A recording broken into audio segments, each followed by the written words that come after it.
Yes, people, let's go, let's go, let's go, let's go. Let's go, Chelsea. Coachella, I should say, let's go, Chelsea, let's go, let's go. Let's give a good account of ourselves. I will share the link with the panelists, so anybody who wants to join me will do so. Again, respect for Gianluca Vialli. The clapping, they had his picture up on the big screen in the stadium, and that is so good to see. If you're just joining, again, thank you so much for finding the time to join the show. I appreciate that. And if you haven't, take a second to drop a like on the stream and subscribe to the channel if you haven't. What a gentleman he was when he was alive. Again, even if you haven't met him, if you see him interacting with people, you'd know he's a true gentleman. Again, may his soul rest in perfect peace. Amen. Okay, now, please, just 1 second.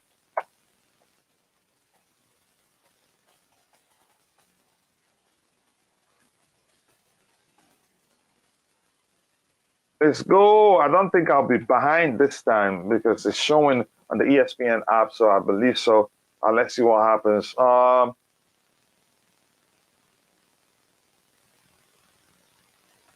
Let's go. Let's go. The game has started. Let's go get a win. Just give account of yourself. Even if we lose, if we play well, that's fine by me.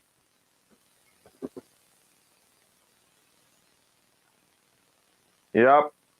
Yep, deal with him, Koulibaly. You're more physical than him. Good play, good play, good play. Good marking there. Let's go, let's go, let's go. 1 second, I hope I don't have, again, a screen like that. There you go, again. Big up to you too. Big up, brother. I hope you're doing well. It's been a minute. How are things with you? Please do let me know you're fine.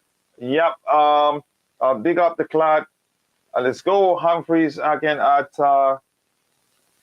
center back, really, with Chalo at right back. Maybe in transition it changes. Yes, I want to see how good that kid is. If you just join him. Sorry, go ahead, Ty. You were saying something. Yeah, I was saying that Bashir Humphreys, he's a versatile defender, so he can play as a right back and he can also play as a centre back. So yeah, it could be a case where it interchanges. That's interesting. Maybe that's the reason why they're not actively looking for a right back, really.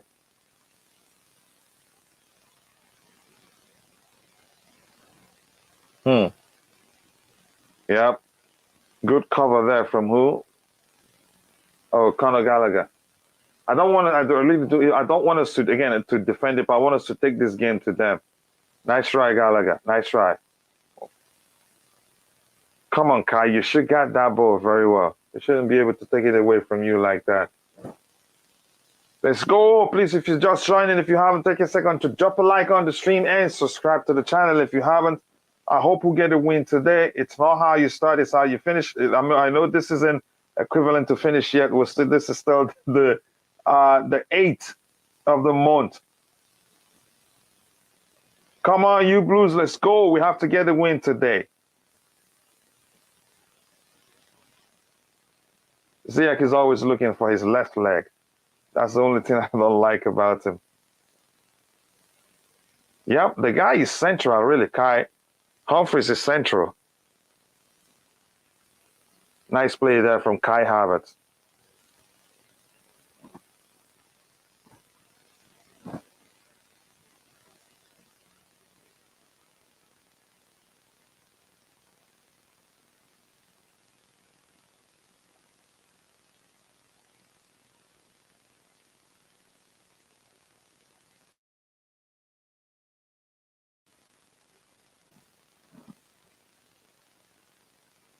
Let's go, let's go. Let me see what we have in the chat immediately. This says again, all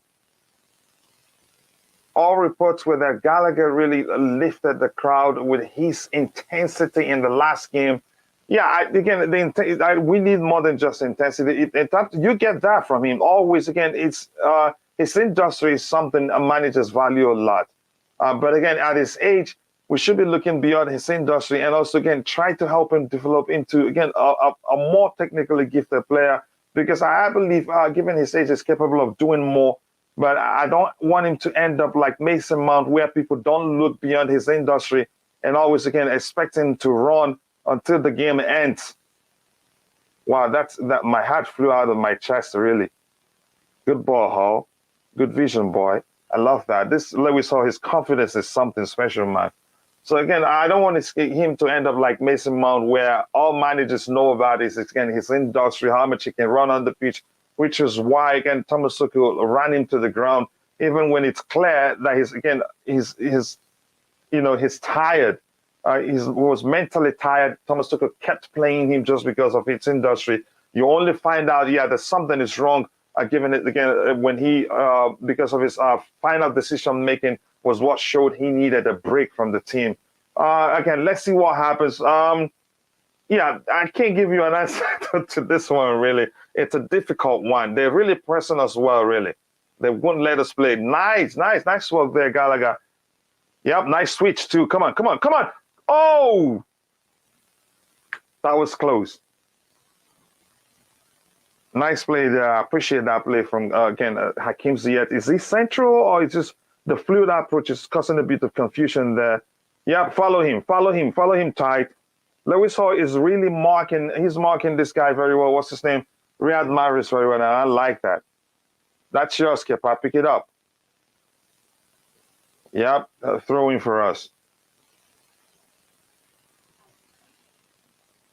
Let's go. I'm Let's not go. Let's watching the go. game. Oh, you're not watching it? Why? What I normally Uh, I have nothing to watch it on. I don't know if I can find a viable solution here. Yeah, where I'm getting this from, I don't know if I can share. I'll try something. No.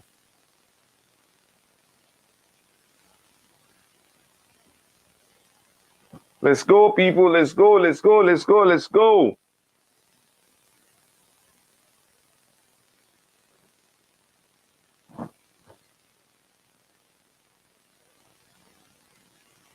Both teams are still being cautious here. Again, in life, no limits. Thank you so much for finding the time to join the show. Big up, Coach Panel and Chat. Big up to you too, brother. I hope you're doing well. Let me see. Yep, let's go. Thanks for the commentary. Wife typing, and I'm driving, so you're keeping me informed. Yeah, okay, I'm willing to do that to you, brother. Yeah, please don't type. Don't type yourself.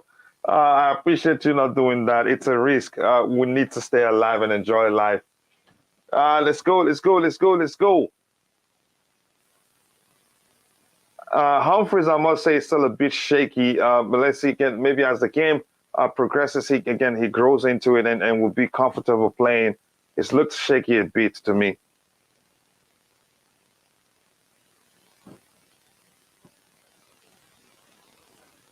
We have 12 likes, but we can do better than that. Weak, uninspiring, and pathetic. There's still time, Bobby. The game just started. We're just 7 minutes into it. Just calm down. I understand we have a problem, but we can't dwell on it forever. And I get your argument.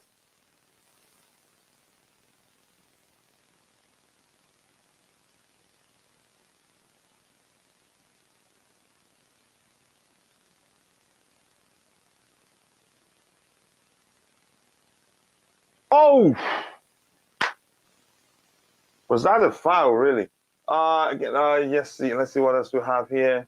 Again, Alba not even making the bench. Do you think he's injured or Porter is sending a clear message? Possibly, because she showed dissent when he was subbed during the last game. I don't know if he ended up shaking his hand. There's a video clip I saw that didn't show everything. It wasn't a wide view. It was just a clipped part of it. And again, you could see that he wasn't happy that he was substituted because he didn't start. He had to come on and had to be substituted. So he didn't look happy. Maybe sending a clear message. And I'd say just let him go, really. It's not working. Again, the latter, in my opinion, okay. Who won the last match against each other? Man City won. They won. They beat us 1-0.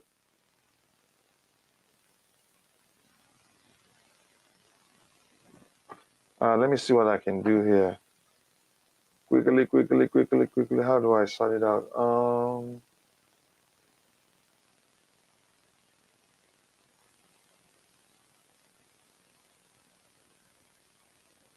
Okay, I'm gonna try this.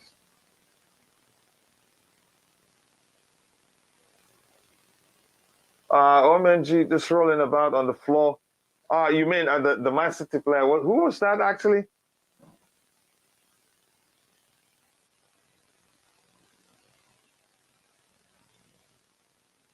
It's been a tight game so far. Nothing too serious has happened. And I think we're pressing up high. We're not just sitting deep to soak up the pressure and try to counter, which is exactly what I want to see. And good experience for these youngsters in the team. Good work there, Gallagher. Coach, Yeah. there's nothing tight about this game. Where Man City is in total control. They're not. You can't say that under 11 minutes, Bobby, from what we're seeing, really. We look weak. We look pathetic. This is exactly what the Chelsea fan base wants. Get rid of FC. Get rid of Cho. Get rid of Ake. Get rid of all these get rid ofs. Ake sat on the bench now for Man City instead of for Chelsea. Cho is somewhere up in another country. You build a squad of strong players, and sometimes these players have to sit on the bench. But Chelsea fans don't want that. They want weak, pathetic players. This is what you've got. Let's see what happens. We'll be lucky to survive this game. They have this well and truly under control. Look at Pep, he knows what he's doing. We're struggling. Look at that. Look at our players being crowded out of the ball. Not one of them is technically gifted enough or strong enough to get past these guys. Sad. But that's what we wanted, isn't it? So now we got it. All right. Again, so far, I think you can see as the numbers say, Man City is the better side, but we're still 10 minutes into the game. Let's see what happens. Potter looks more active than usual. I like it that he snapped. So let's see what happens, really. Just quickly. Ty, I'm going to send a message to you in a bit.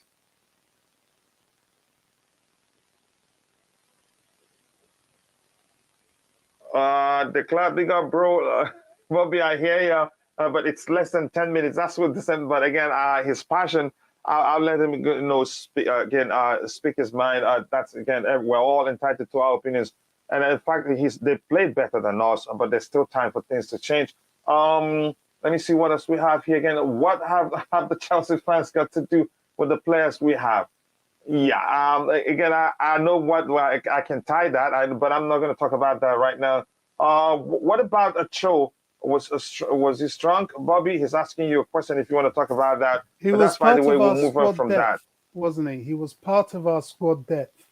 He would have Yeah, been but able if we're to do being a bit factual, more than we're Bobby, doing I get how he's saying that. The fans aren't the reasons why we sold any player or The anybody. fans are part of the reason. They listen to the fans.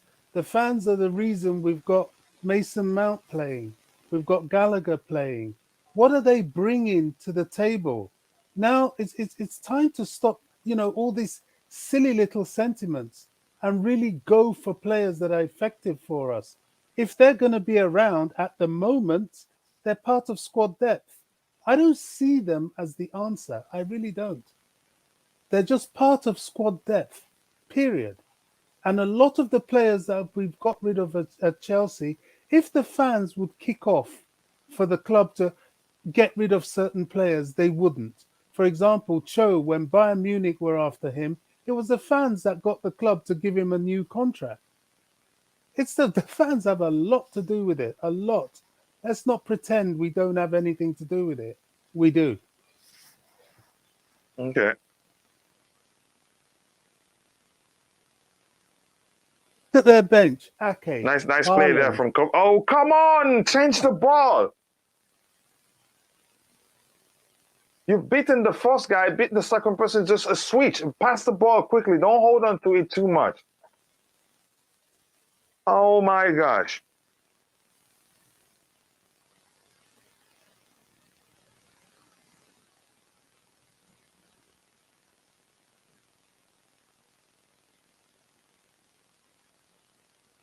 What is the starting lineup for Chelsea? For Chelsea, it is Kepa Arrizabalaga between the sticks. The two, again, central the CBs are Koulibaly, Humphreys on the right-hand side, Chalobah, you can say right back, Lewis Hall left back. Again, we have Kovacic, Jorginho, Gallagher, Ziyech, Harvard, Mount. I'm not going to be giving you again where they are positions because this is not correct, really. So I don't want to again gaslight you. I think the structure is different given what we're seeing on the pitch. Also, let's see, Mountain Gallagher, England international. You cannot play them when you have 10 injuries. Yeah. Again, I think Potter will finally realize that we've known for a long time regarding some of these players. Remember, he's only just getting used to them. Patience is key. I agree, but again, the truth is we should be doing better than we're doing. But I haven't given up on this particular game yet. The game just started. Let's see what happens as the game progresses. Yes, people, thoughts in likes. Keep liking the stream. We can actually do better than that.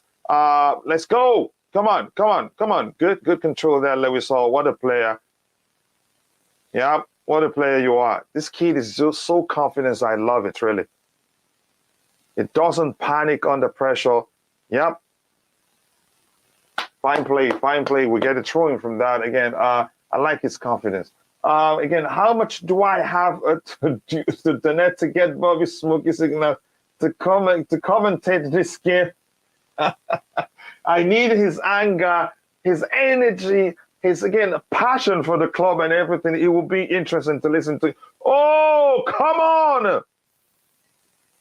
Why are you going back again, for God's sake? After all the good work he did.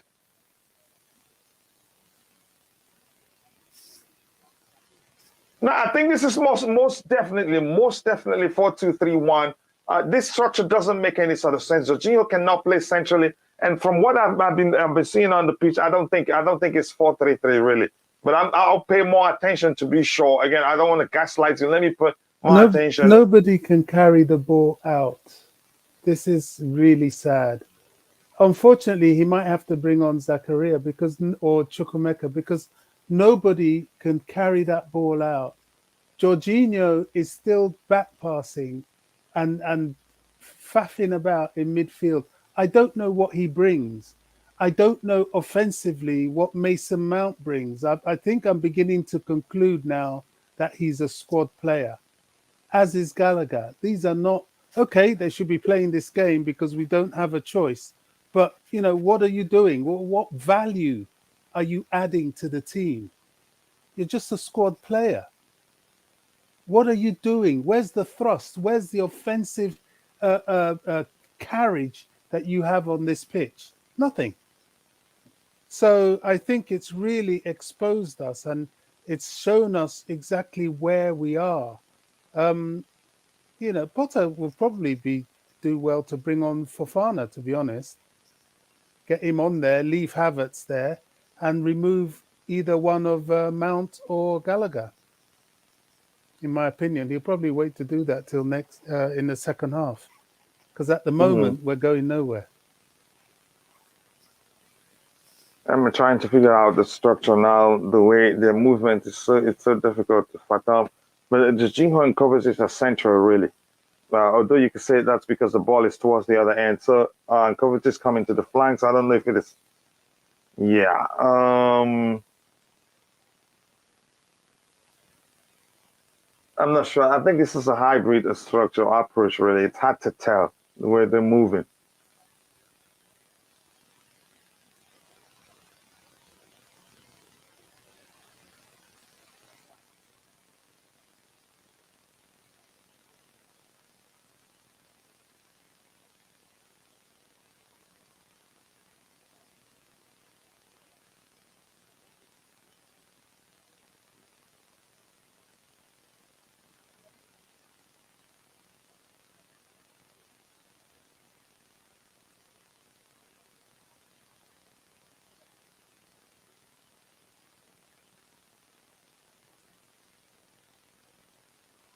We are so lucky here. Was that offside?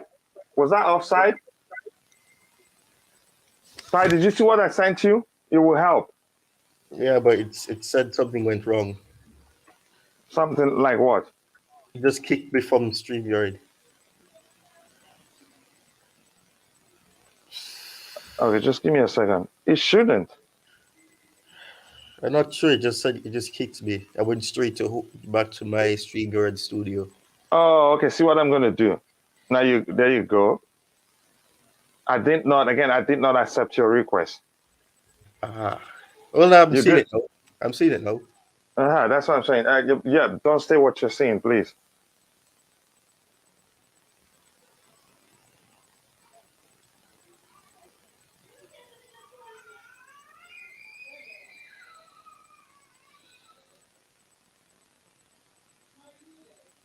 Wow, they're really pressing us.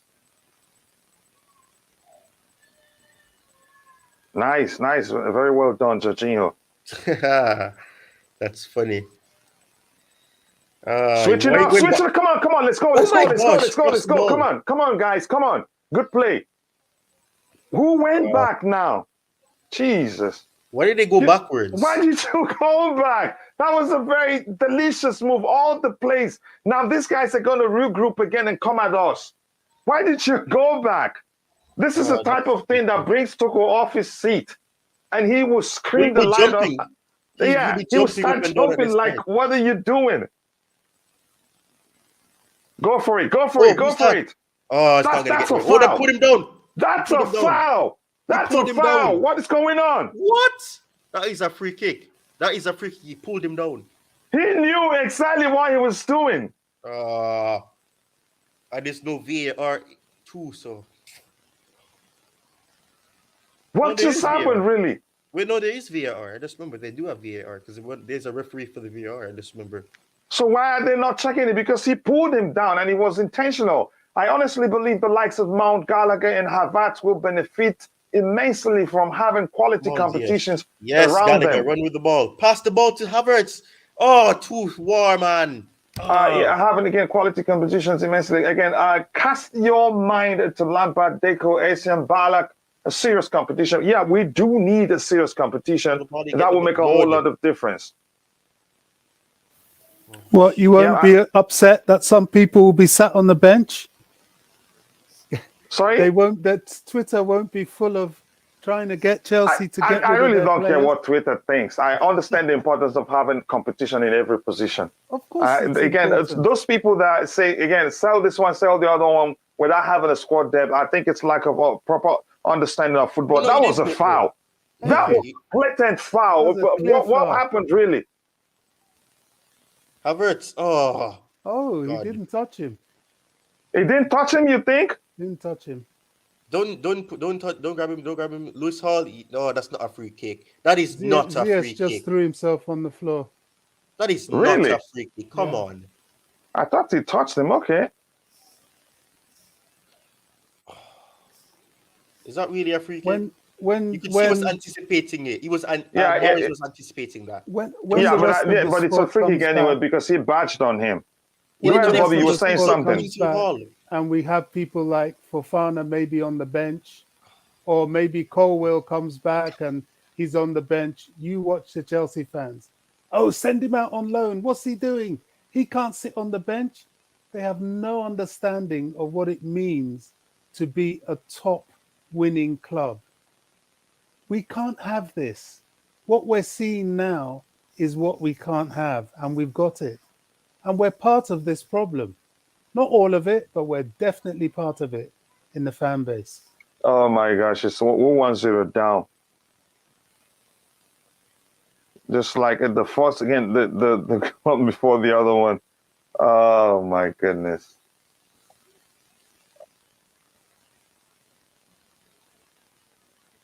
And you know what upsets Yeah. me? That was not your free kick. It was more he's pushed himself into her, but it is what it is, man. We're gonna come back. I think we'll come back more if we are able to use common sense. You think we'll come back in this game? I hope It's so. good. Yeah, it may well get worse for us because we're You going want to me be to all know? out to get an equalizing goal. Really, it deflected, and Yet again, Kepa we tried see his best. Yeah, yet it again we see deflected. the unfortunate situation of Kepa not being taller. No, this is not a case of being taller. It deflected tie. When that happens, I will agree. It was it deflected off the head of one of those defending the free kick. No, I'm not talking about that because if he was taller, his hand would have got the ball. I'm not saying he would have stopped it, but Yeah, I'm not gonna when argue that, but go ahead, express yourself. what are we doing? Oh, what? Why pass the ball all the way back to the goalkeeper? Oh my god, it's a stupidness. This is I one mean, of the Oh my. weakest Chelsea teams I I've have never seen seen a since structure the like this before. What 90s. is the structure? It's Bobby, a weak pay no team. attention to these fans again who place their favorite players over Chelsea. It's a Chelsea Exactly. first for me as always, and that's how I see it. Like I don't care what. That's Go why on, pass I the don't ball, care Ziyech. what they think really. Why did Kovacic just go back? Oh my goodness, what's going on? Is it the whole team? We were attacking, and a lot of players were making runs there. See Chalobah calling for the ball up there again in the flanks. I don't understand, and that's why he needs to be vocal on in the touchline. Really, such mistakes you correct it instantly. We're going back too much. You can't do that, and Thomas Tuchel will not say anything. Why did Kovacic, after he's created the space, his teammates are making runs, and he turned back again? To be honest, to some extent, you have to blame Potter because regardless of injury, I mean, he's risked playing Havertz. He doesn't need to play Jorginho. He needs to play functional midfielders. He should have played Zakaria and Chukwemeka. I don't know what I could. One, Jorginho, what does he bring to Chelsea? Let's be real. Two, Mason Mount, what does he bring to Chelsea? He's a squad player. Gallagher, what does he bring? He's a squad player. These guys should be coming off the bench. They're not. What are they doing on the field now? What are they actually bringing to this team? Nothing. They're At least not good Gallagher won the enough. ball. What did you say, Ty? I said at least Gallagher won the ball. Yeah, he That's won the ball. Again, a lot of what He I'm just won seeing the is ball. down to the manager. Really? I don't think the manager is asserting himself very well. Because how many times have we seen scenarios where we should progress the ball, instead we're bringing it back. So it's and he's not up there. Thomas Tuchel will stand up, jump up, yell at you, and you will not see it happen again. What sort of nonsense is that? Why are we taking the ball back? Even we're in Hey, you never know. transition, we're Maybe that's making his a move, structure. fine move. Somebody's making a run, and you turn around and pass the ball back. That's like three You never times know. now in this Maybe particular that's his game. structure too. Oh my god. Oh my god. This is seriously unbelievable. I think everything wrong with this team, to me, I'd say 90% of it is down with the manager. Yes, we're not the best team in the league. We're not the most physical. We're not the worst in that we should be doing better than we're doing. It just seems as if he's confused. We have how many players injured? We still have good enough players to be doing better. We just see how we're playing. We're defending. We're not defending with intelligence, actually. We're just defending like primary school players, following the ball to whatever direction the ball goes to. That's what I'm seeing on the pitch. I know football well enough to know that something isn't, again, something isn't quite right with this team. Not just how bad they are. I agree they're not the best, but something isn't quite right from a coaching perspective, really. I'm going to lose my voice because I'm really pissed right now. Yeah, I wish that's possible, and I want it to happen, really, because he's the reason we're suffering right now. Potter's, again, in-game management is trash. I've said that before, and the first argument I argued that was that, yeah, he made changes on time, blah, blah, blah.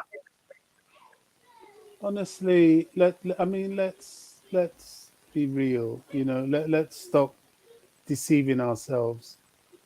I'm going to call it as it is. Yes, Wow. We're you're checking very VAR. right about the manager, but Mount, Gallagher, Jorginho, You're they're having not a good laugh. enough.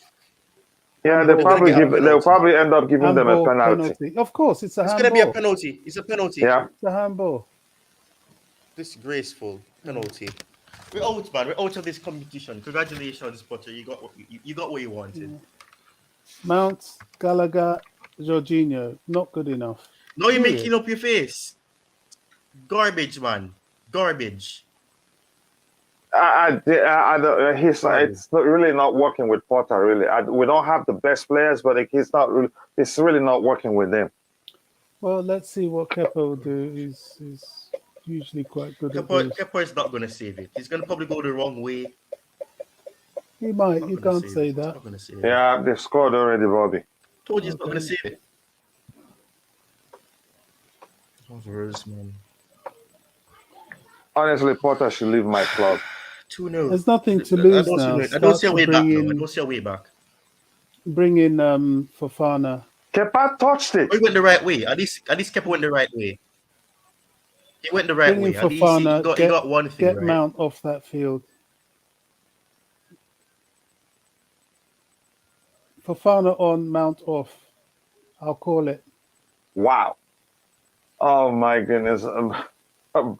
Back pass FC. I would say that name suits us well. We have opportunity. Let me say at least 2 that I remember, and we're bringing the ball back. And he's saying nothing about it.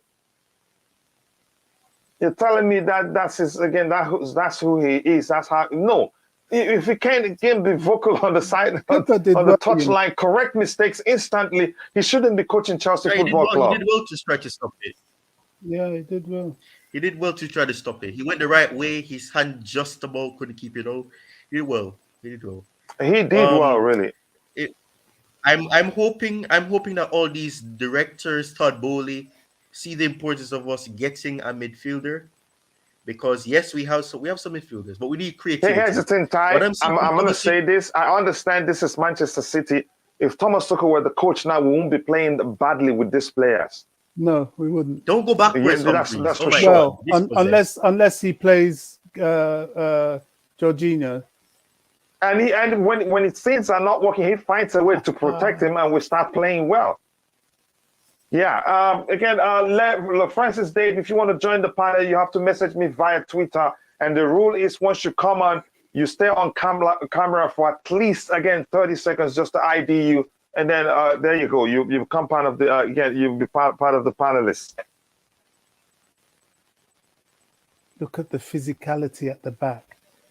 The defenders just barge our players off the ball there. Look at the midfield. Even their little players are tougher than ours. Havertz, you need to be watching where the ball is. Look. Not even Havertz. Moans. Havertz, man. It's just gotta laugh. I think I'm watching this. I'm watching it. I actually wanted us out of this competition, but I want us to play well at least. But we haven't. Why do you want us out of the competition? We have to focus on the league. What are we going to get out of this? What are you going to do in the league? At least making it in the top four is respectful. We shouldn't be finishing 10th. What do you think these players are going to do for you in the league or any competition? Here's the thing, Bobby. Just focus there. Let her try and let it not happen in the first place. Really. Kovacic passed the ball.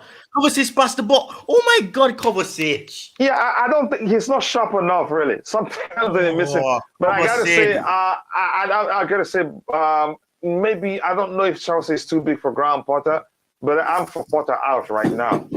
I'm making it clear. I'm really for Potter out because again, no matter how bad you think this team is, we should be doing better. Look at how many times are we going to go backward unnecessarily, and he's still sitting. Again, he's not even doing something to fix it. Coach, this is the way his team plays from the back. So yeah, I get it. Not going back is what I'm saying.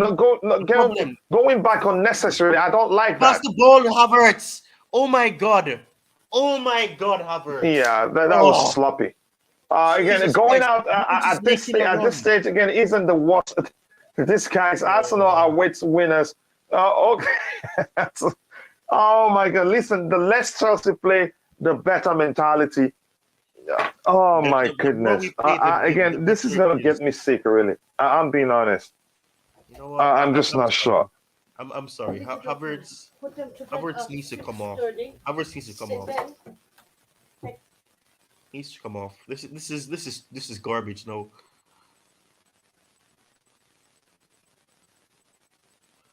I'm not buying that. That's who Potter is. He doesn't talk much on the bench. Yeah, that's again. You need to be vocal in times like this. You need to be coaching more when you don't have enough of what you need to be doing well. You need to be coaching more. You see, this is the one thing with Hall. Look at that. Look at that. Look at that. Oh God. Man. Hall is a fine player, very intelligent, confidence. Again, one of the best players on the team right now. I have to say that. But this is crazy, guys. Again, in as much as Potter in-game management is below par, let's not pretend like Tuchel didn't have worst games. Yes, but at least he was Tuchel's worst games don't measure his worst games, really. I can argue that with you anytime, any day. At least act like something is wrong. What are you doing? Oh my God, Jorginho, get off. Get off. Garbage, man. Thanks to Kepa. Oh my goodness. Again, let's not pretend that Tuchel don't have worst games. I'm not here to compare them to, but I'm just saying, yes, again, better manager, but he struggled with this team too. Yeah, but my point is we have the same set of players. We should be doing better, but we're not doing as well as we should be doing. No matter how bad of a team we have, we should be doing better, really. If we're being honest, I'm not sure what else to say here. Phil, you can always come in and speak your mind. We have a Champions League winners in this team.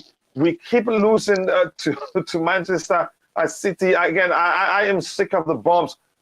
Yeah, I just don't understand what's going on, really. I'm just tired. I'm tired watching this game. It's just a mess. Wow, what in the world is going on here? This again. I'm not sure what Potter is doing. The problem is not. I'm not saying it's all entirely him, but again, more than 50% is on him. Well, how can we be playing this badly and he's still sitting down? There's something you see. You try to correct that stuff instantly. He hasn't done that. Can you see Pep? Even when they are leading, Pep is still on the touchline telling them what to do, shouting, moving things around. Yeah, he's still standing up, whispering things into his players' ears. Do you see Arteta? Arteta will be shouting, running around the pitch. That motivates players too. That means you are fighting from the touchline and you are fighting on the pitch. But our manager is going to sit down all day long, not motivating nobody, not pushing nobody, not saying nothing. What type of manager is that? Yeah, I'm not sure what sort of explanation is that. It's not coaching well. And when again you earn your money when you don't have the tools you need, you coach. Throw the ball. Yeah, I get it. It's not entirely him, but again, to me, I'd say mainly him if you ask me. Kovacic, pass the ball, Kovacic. Kovacic isn't sharp. He is not sharp, really. I think it's lacking fitness. You have 15 defenders, still buy more. That sound. I know. I think we need to get. We don't have too many defenders really. Jorginho is crap. That first goal can you say? Was what can you say about again, Parker? Just 1 second. 1 second. I don't care what anyone says. Again, he had committed to that pass in the first place. We wouldn't be having a foul. Again, free kick that position. Okay. Let's see what this brother says here. Chelsea has lost its identity. This looks so bad. It is worse than it actually has looked. Thomas Tuchel was able to find a way to conduct all the problems we have in this team. And now it's showing, and it doesn't look like, yeah, there you go. It's 3 already. It doesn't look like, again, what's his name? 3? Yeah, it's 3 already. It doesn't look like Graham Potter has a solution to this. I want Jorginho gone. I want him gone too, even though I understand what he brings. But I'm not going to talk about that. Again, I guess Potter told Havertz to punch the ball away or what. Again, he just can't coach. Really. This is the problem. When Tuchel took over the team, he realized the defensive problem and it stabilized the defense. Why don't you first of all face this defense? Keep them away from scoring us. Keep them away. Solidify your defense. Even when we had lots of issues in the team, we had lots of injuries. We lost Chilwell. We lost what's his name? We lost Reece James. There was a time we lost Kante. We lost Kovacic. Jorginho got injured too. We were not playing this badly. We were not. No matter who we played against, we weren't playing this bad. Honestly, I just don't know what else to say. I'm for Potter out, really. This is Chelsea Football Club. This is not where you say And he again, needs time until and what I'm happens. gonna say this. I'm gonna say this. I don't care who is listening or whatever, or whether you know about this game.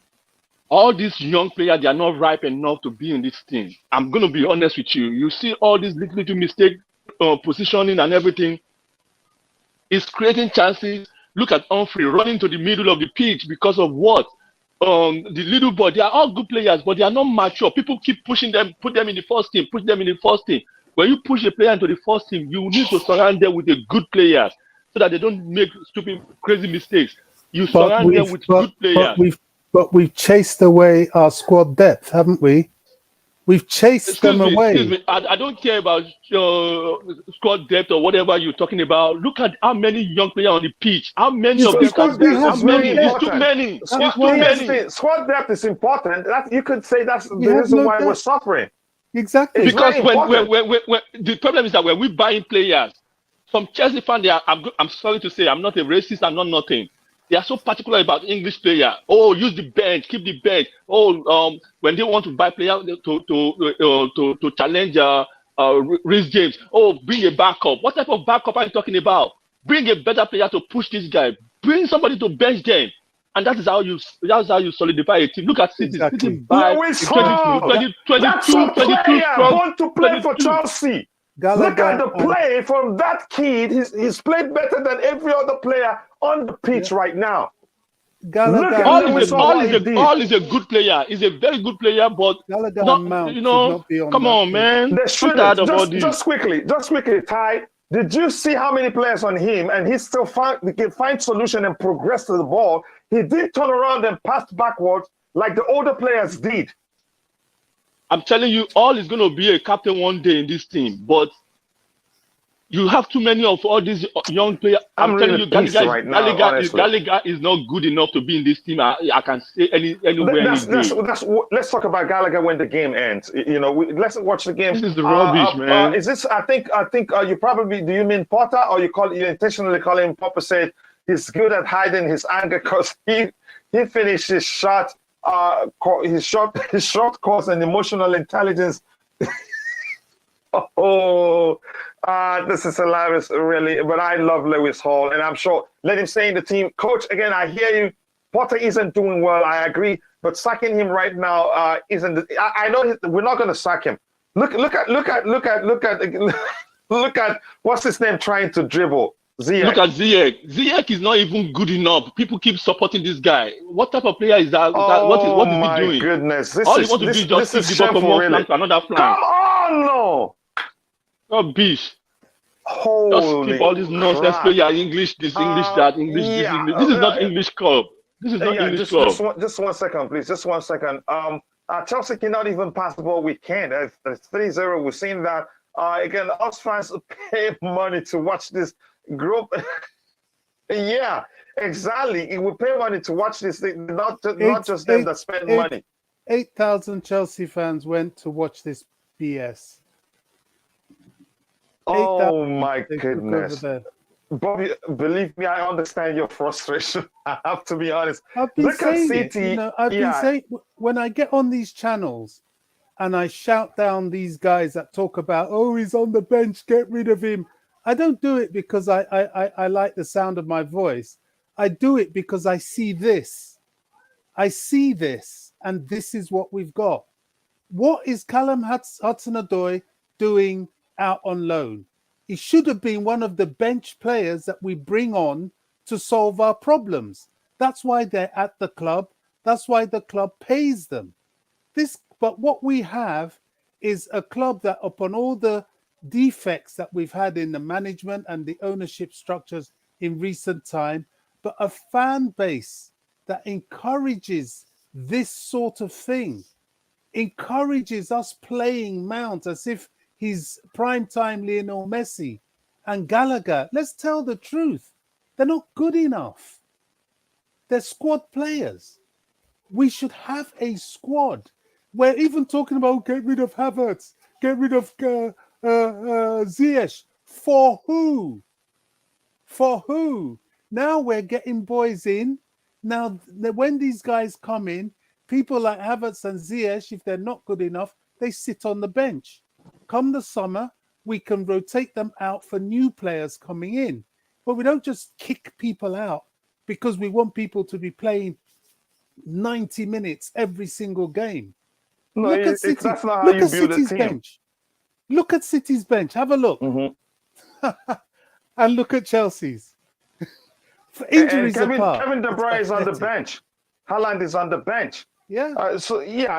Again, there's a lot to learn here, but again, I get it. And I'm not going to entirely blame, again, what's his name, Potter, but again, we should be doing better than we're doing, and I'm concerned, really. I don't think he'd do it. Could have been 4 right now. But thank goodness that didn't go in. I'm really concerned. Like I said, I'm concerned about the immediate future. With the structure in place and the players who are buying, the long-term future is secured and will be bright. But we have to do something to solve the problems we have at hand right now. Coach, Bobby, go ahead with what you were saying. Look at Jorginho. He's given a corner away. Coach, we're 3-0 down, right? What's Potter doing? There's Zakaria on the bench, right? This is the time to react, even in the first half. There's Even if we're Zakaria prioritizing the Premier League, he shouldn't let them embarrass us. He should make changes. There's Chukwuemeka on the bench. There's Fofana on the bench. Do something. Do something. He's doing nothing because he doesn't know what to do. Wow. He's part of the problem. I'm afraid. Look, I'm not sure he'll survive this, to be honest. He is. I'm not sure because it's business for the this. owners. They spend billions. They don't want to be losing games like this because big name sponsors will run away. If you're not doing well, you cannot attract big name sponsors, no matter your connection. Look at City; they don't even talk, but they know how to play as a team. The structure is so terrible. This Chelsea team play like they are forced to play as a team. I said that. They play like primary school. Can I ask you a The question? defending is so horrible. You won't believe this is a professional team, and these guys, they earn a lot weekly. You think that this is a set of primary school players playing. Wow. Yeah, I know they won't. They're not going to take. You can go to bed. You don't owe them that. Go ahead, Ty. You wanted to say something.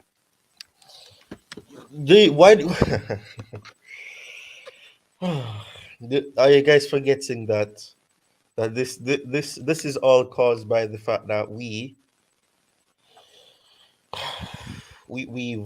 lost a lot of players and we focus on the wrong areas. No, Ty, I get that argument, but are we supposed to be playing this bad? Yes, we are supposed to be playing this bad because we can't play better. Don't say that. Maybe you just want to argue, but go ahead. We do deserve to be playing this bad because we decided to do what we did, and we didn't try to find a competent replacement. We decided to find somebody that looked flashy, leading up to the decision that was made. So, I don't know. I don't think we, for all the data analysis that we have, I don't see any analysis for this. All of this looks stupid because if you look at it, even at Brighton, look at the stats, 39% win rate. That is not something promising, and there's a reason for that. So yes, look at the fact. Yeah, nobody's paying. All those fighting for him are not paying attention to that, Ty. You know, right? But go ahead, bro. Coach. Please let Ty drop because I cut him off. Sorry, Phil. You come in when it's dropped. Ty, go ahead.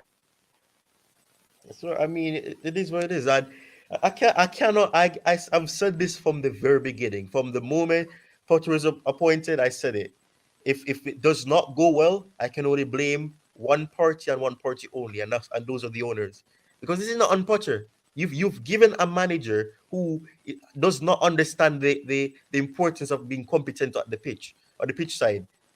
He's not even been vocal at Brighton. It's always about let the assistants do this, let the assistants do that, and even the assistants, I don't know if he just got them off the side of the road like they were homeless and he just took them and said, let me get some people to make up my backroom staff.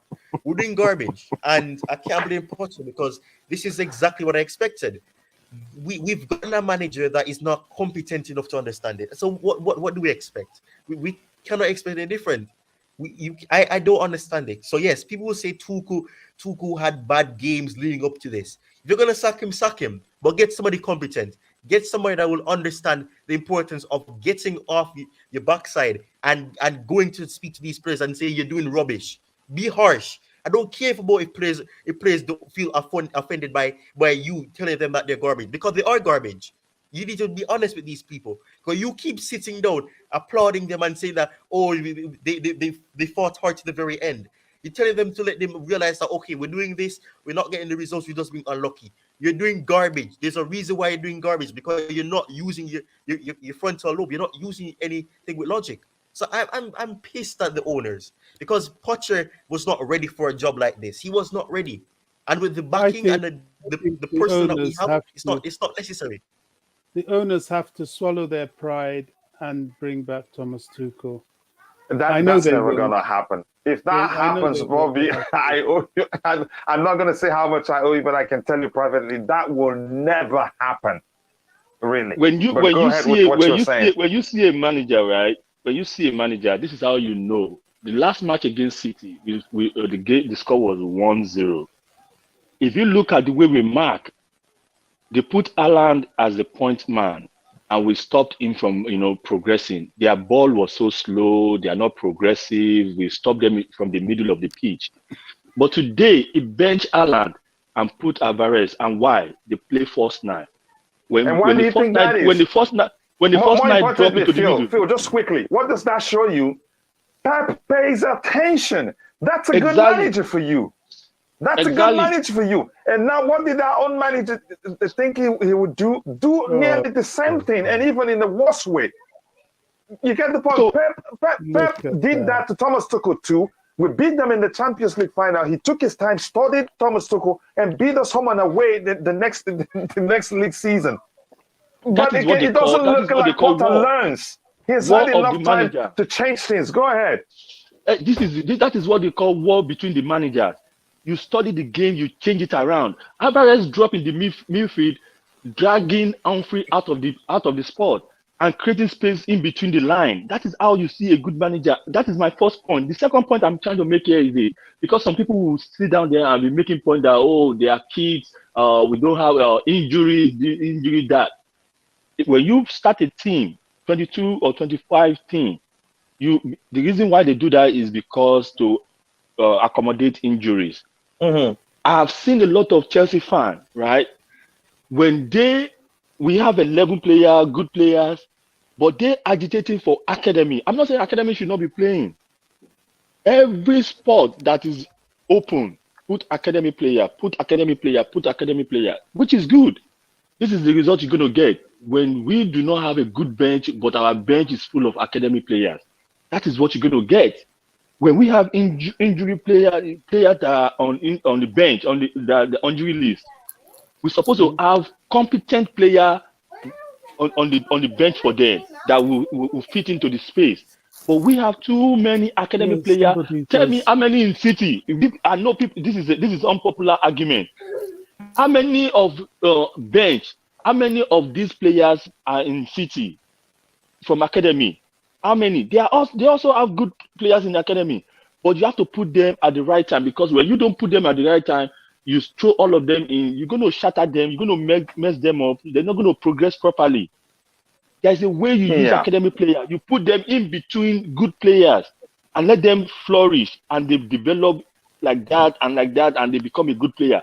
But our Chelsea fan base, every academy player is supposed to get a spot on the as a bench good players. Put them in. This is what you're going to be getting. This is not the case just quickly. Let me hear again. Let me get Roger start, because again it won't be long. The second half will start now. But there's some great points there, and I understand your frustration. I think we all are frustrated. I think the only a positive thing is still Lewis Hall today, just like the last time he started against Manchester City. See how in a very tight space he had about 3 players on him. He still did not opt to turn around and pass back. He dribbled them and progressed the ball effectively. But that's, by the way, Roger, I want to get your thoughts. I'd be surprised after you speak and you don't again fight for your client. But again, I'm tired, really. I'm going to say this is a bit absurd, gentlemen, because I thought Pep's hat trick was amazing. I mean, how long has he been playing for? Gentlemen, for bloody sake, stop the crap. Once you cross that line, the execution is based on the players. Simple as that. Did Potter give away the penalty? No. Did Potter put his hand on the ball that nearly saved the penalty? No. Was Koulibaly? Did he get up and speak? No. So, hold on, let him finish. Let me drop. I listened to you, chaps. But did Potter or Koulibaly get turned around and do nothing? Flinch? Took away from what's his name, the young Englishman, the left-footed chap that scored the third goal. No, and leading up to the third goal, who was it? Poor man's Mahrez and bloody Jorginho both lost the ball in their tackles. In fact, the first 17 minutes, every single out player, with the exception of Chalobah, lost the ball. They could not retain the ball. We're not talking about under pressure. We're talking about basic fundamentals. Okay, they're playing crap. This is pure and simple. You whether he is good enough for this job is irrelevant regarding execution, gentlemen. This is my point. No. Just 1 second, sir. Just 1 second. Let's say he's not good enough for the job, but all I'm trying to say is, look, Pep Guardiola didn't play in the Champions League final, but he's a great coach. Or manager, you know, when I say coach, I mean manager. You know what I'm saying. Mm-hmm. Whether Potter is good enough for the job or not is irrelevant, because we're looking at a lack of execution time and time again. We have our number 22, which is a poor man's Mahrez, incompetent. So's Jorginho. He's done up. One of our best players, Kova, lost the ball so many times. I think he's maybe trying too hard, to be honest with you. It's like playing the person onside by 3 or 4 yards. I thought Koulibaly is playing very poorly as of late. And I don't subscribe to a lot of the critics saying that maybe we shouldn't have got him. But he is looking at a poor acquisition right now. Collectively, the team is playing poorly. We don't have too much time before the second half starts. I want to say something quickly. None of you have addressed that, though. Listen. Yeah, I get your point. I get your point in terms of execution. But looking at us as a unit, are we anything close to being a unit? Do you see us defend like primary school kids defending? We just follow the ball to go to whatever direction it goes. That is down to coaching. That is down organization, which is the manager's job. And I totally understand the aspect of execution. Potter is not a coach. Just like Man United's manager, Ferguson. Never did, and listen to all the players, Rio, what have you, never, never took part in any coaching sessions, none whatsoever, left it up to his deputies, just like an offensive and defensive coordinator does in the NFL, as opposed to the head coach. There are many players, coaches like that, or managers, however you want to term them. So Potter isn't down to that. So yeah, it's his fault for maybe his subordinate coaching staff, however you want to term it. The players seem confused, and I know you know that, Roger. We seem confused. I don't know about seem confused, but they're not playing as a team. They're not playing that well, but they're making fundamental mistakes also. Mr. Rogers. Yes, sir. It's just Roger. Oh my Lord. Can I say something? I'm just choking. Go on. Yeah. You see, I'm sorry. You see, I was Roger just watching. Tensed. I was just watching. Go ahead. I want to get Bobby's opinion before we get to the second half. Go ahead with your question, Phil. I was just watching ESPN commentator say something now. He said, what do you expect in a team that have 2 academy players going against City? What do you expect? I'm not saying the academy players, the youngsters. What do you expect? This is I forgot the guy name from ESPN, one of the commentators. I forgot the guy name. So what I'm saying is that these players are good players. But throwing them against in a big team like this is the result we're going to be getting. And when you blame all these big stars for not playing, like I heard you talking about. Let me say something quickly. Phil. I get your argument. We have Jorginho and Kovacic in the middle of the pack. Except if really this is the structure. If this is really the structure, then Potter isn't paying attention.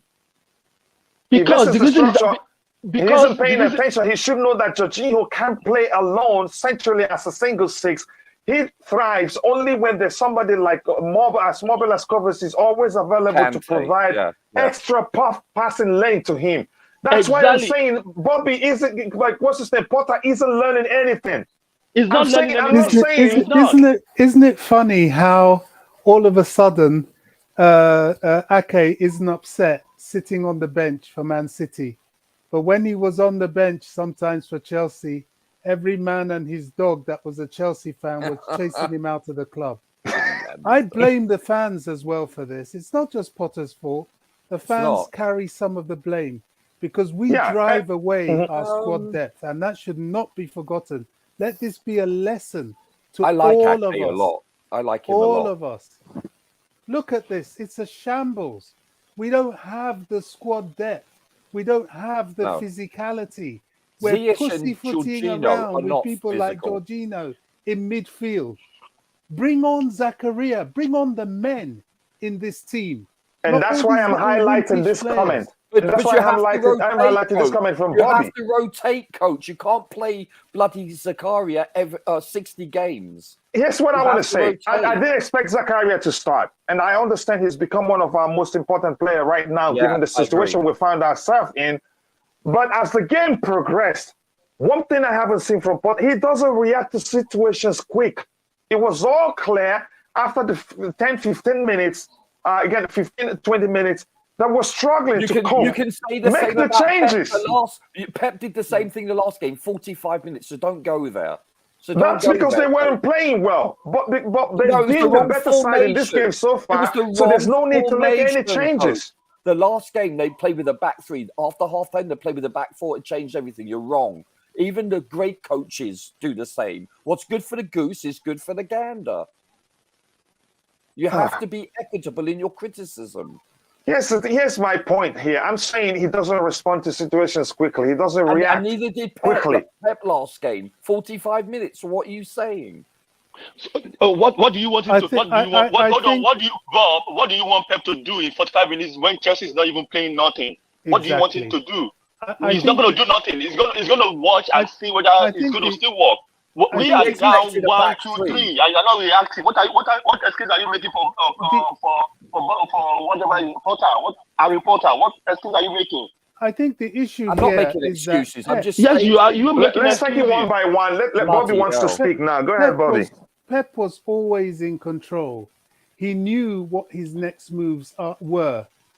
Potter has no clue. His first moves are bad. His second moves are non-existent. His reactions are non-existent. I know he was so at fault for handling that ball in the penalty area. He was so at fault for Koulibaly turning. You are really Potter's lawyer. No, honestly. Okay, if Tuchel was our coach today and these players executed the my goodness, the camera will be on him. No. Here's the deal. You see, let me tell you something. You see his reaction. Did you see when Kovacic took the ball back when he should have progressed the ball? I think who else did it again? Okay, hold on 1 second, coach. I want to say one thing. Again, give me 5 seconds. Sit on the bench and have that repeat like Before 3 next times. coming on. It will take you off. So then it's Tuchel's fault for losing the FA Cup final, League Cup final because of Kepa missing a penalty. No. Let me give you an example where I blame Tuchel. Let me give you an example where I blame Tuchel. I would say Tuchel isn't pragmatic enough. Now look at what he's done. Because it's about look at what he's done. This man has to go. We can't pick a football team based on nationality bias. He's left Gallagher and Mount on, taken off Havertz, rightly brought on Fofana. Either Gallagher or Mount should come off this field. Both of them cannot be on this field. They are not good enough. Have an agenda. They're not good enough. All right. See you after the game if you have time. Go ahead, Bobby. You were speaking. Go ahead. Either Gallagher or Mount should get off this field. They're not good enough. You can't play both of them together. You cannot use nationality bias and pick a team. Now he's taken off Havertz. He's taken off Kovacic. Why on earth he's left Jorginho on? I don't know. But Zakaria's come on to play beside him. Maybe that will help. But all these little biased things is what holds this team back. Bench these guys. What the hell's the matter with you? Are you afraid of Mason Mount? Are you afraid of Conor Gallagher? Bench him. If he doesn't like it and he wants to leave, leave. What the hell? He's being paid, for goodness sake. I'm so angry. I'm seething.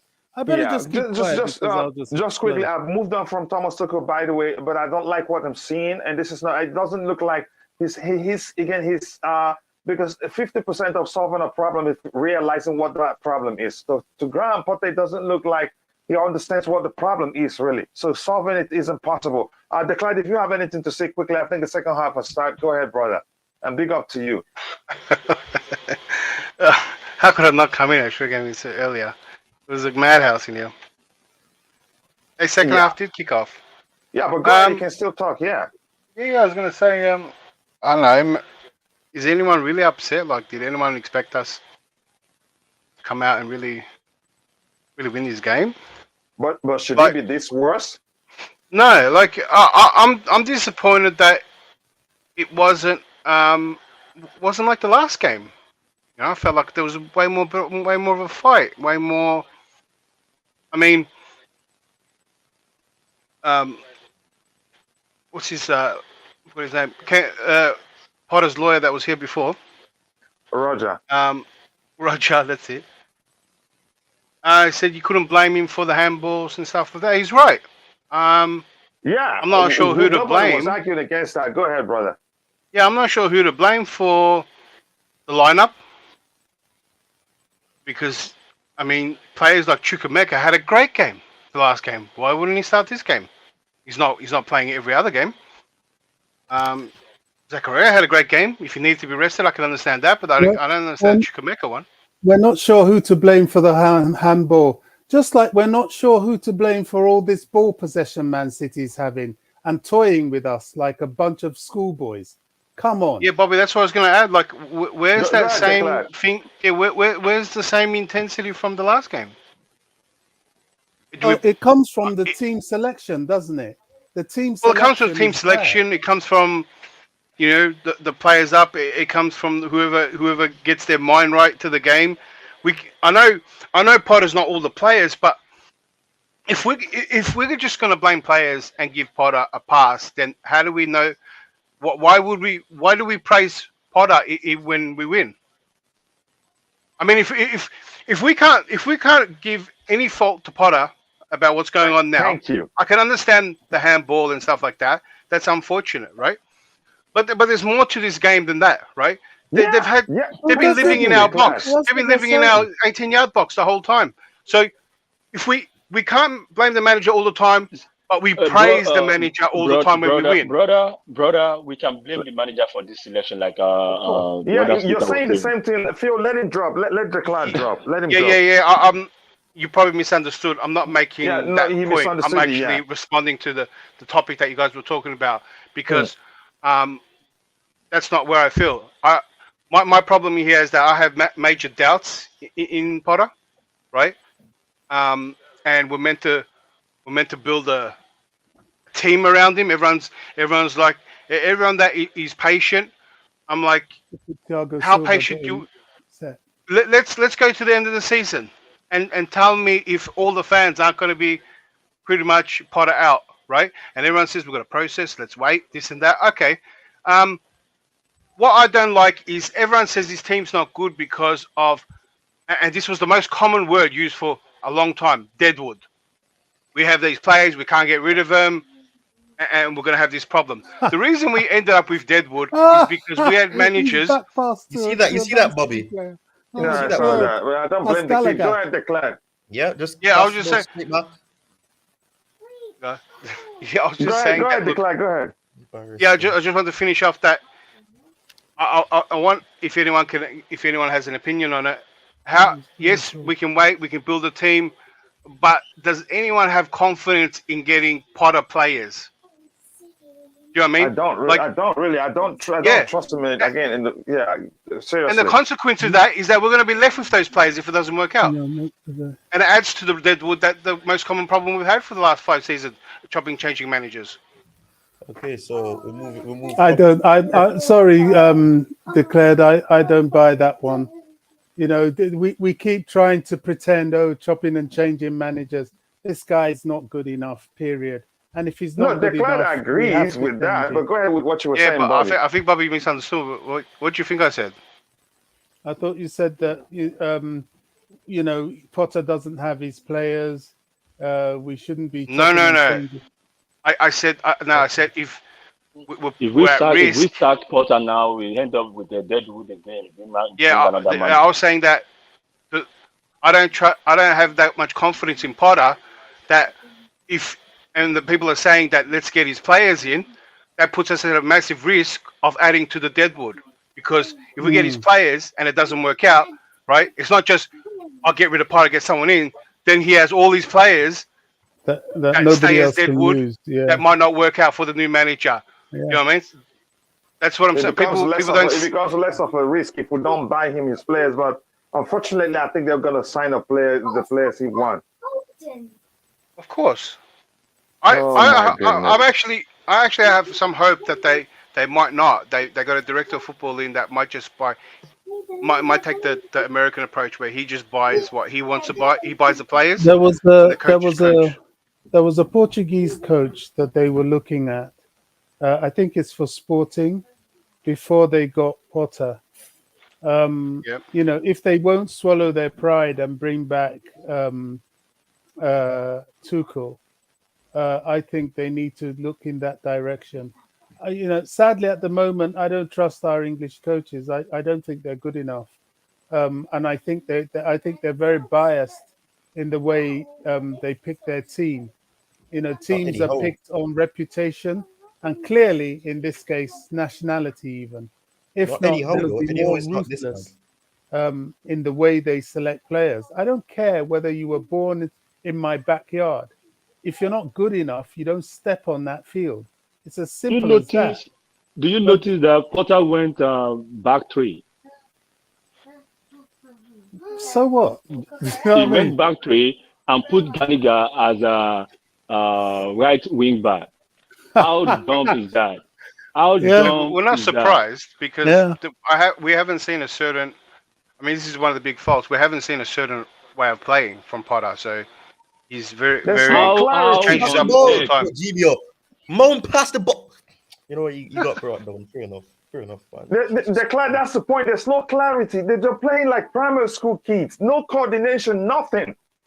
Not even, they're playing like this is not a professional team in the Premier League. There's so much confusion in this team, no matter who plays. That shows that the manager is confused. The manager does not know what he's trying to do. He's just going blah blah blah blah blah blue all over the place. And we know for a fact that against Man City, you don't need a lot. You sit deeper. You know, you stay tighter. You meant to press them and try to counter them. It's a more simpler game. Oh, and, at least you get a shot off. Yeah, at least. Look at the sizes of them, Rodri, all these guys compared to our lot. It is men against boys. It really is. Declan, I'm listening. Go ahead, drop. Mount should have just put it back. Wait until Fafana came central. But no, have to go for the shot. Utter nonsense. One question: does that team look like a well-coached team? They don't. Declan, can you take this one? They don't look like they're well-coached. I've said it before, Declan.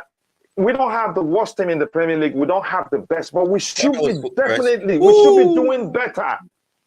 Declan, can you answer this question? Does this look like a team that's coached well?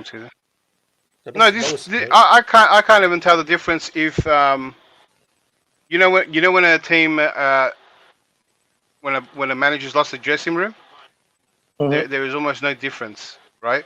Yeah. And to add to Liam's thing, how do we know if someone's like well coached when you play a certain way and then work on that? You see a player improve in a role that the manager gives him. What role?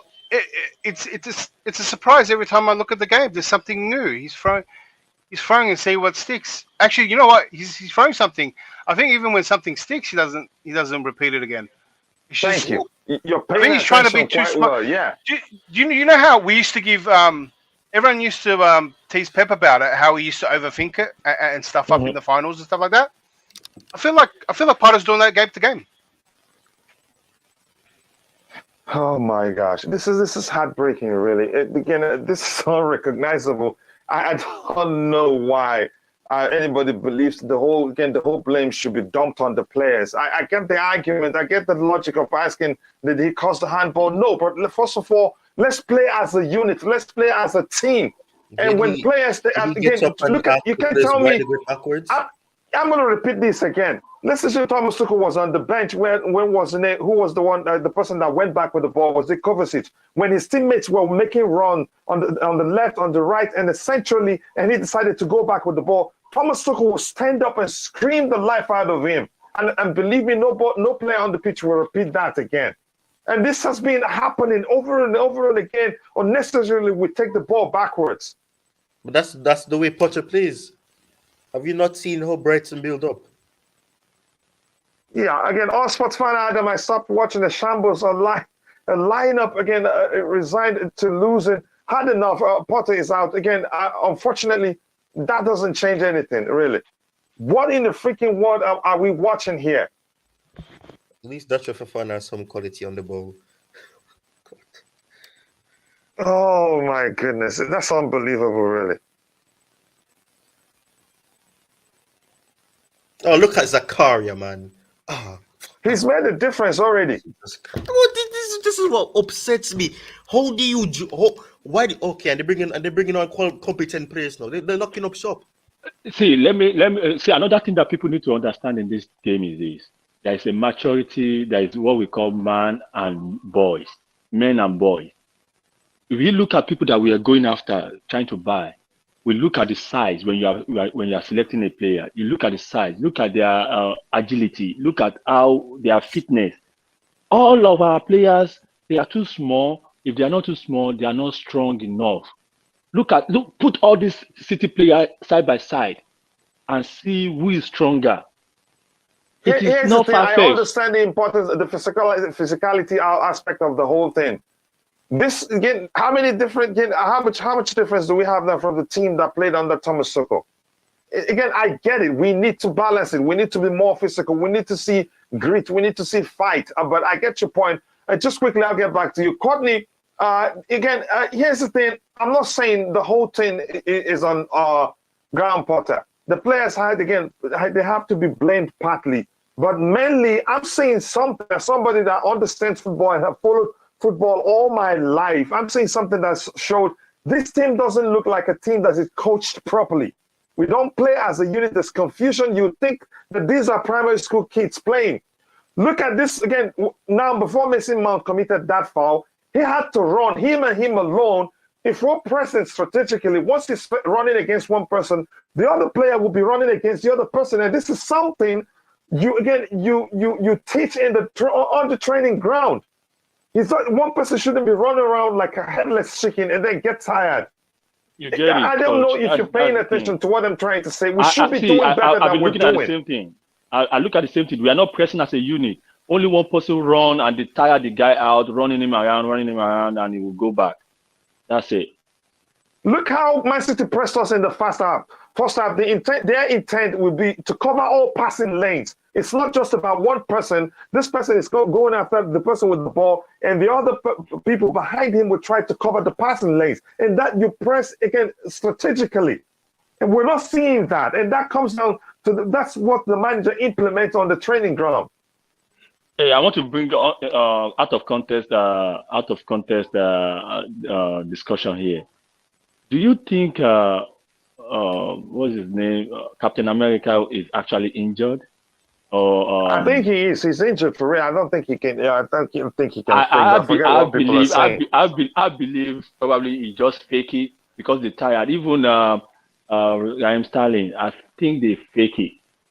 No, I don't think so. I don't think so. That'd be a serious risk because if the club finds out, they will find them. Looks a bit suspicious. The Pulisic one, you cannot say that because he actually had a collision that could have made. This is the same. This is the same policy I watch in World Cup that get kicked back and forth, and he will get up and run. Yes, this but guy just kicked the ball. That point in itself can lead to why he can potentially be injured. Because when your body consistently gets pounded, it may not react to it immediately, and the effects of it does not come sudden. So sometimes I believe what you're saying, but in my mind, some of these players they're tired of playing for. I don't want to give them the easy way. I'm not going to argue against that again. But again, Courtney, quickly. First, I didn't say hi to you. I hope you're doing well. Thanks so much for finding the time to join the show. And everybody, DGB, my Niger brother, and Gary Milbaum, everyone is in the chat. Thank you so much for finding the time to join the show. I'm going to scroll to the very bottom. Keep commenting your opinions. I'll try to get them the subsequent ones, but I'm going to scroll to the very bottom. Quite a lot of contribution there, and it's been a brilliant show. But yeah, as much as this is heartbreaking, I'm really enjoying the show. Go ahead, Ty. Give him a red card, please. Just give him a red card. God. If you look at the way that City are playing, this is from years of building. You can see every player knows where to find the other player. They don't need to look once or twice. They know where to look, where to pass the ball. This team, they haven't been together long enough, some of them, but they don't know what to do. They look disinterested. They look as if they don't know the first thing about playing football, and I don't know. Aspie's coming on, that does a world of good, doesn't it? Oh my goodness. This is seriously heartbreaking. I don't know. Oh my goodness. I get your argument. Squad depth is important, plus all the injuries, but we should be doing better. I'm seeing something that, again, something is wrong. Maybe it's not just down to getting proper coaching. There's something else that's good. Maybe the players aren't really playing with him because I don't know. For us to get a team that will be really playing with Potter, you have to change it to players who hasn't achieved anything. But these are guys, some of them you can argue has won more than he's won. I don't know I'm just everywhere right now, but something isn't quite right, and it's concerning, really, for being honest. Are you hearing this, coach? Sorry?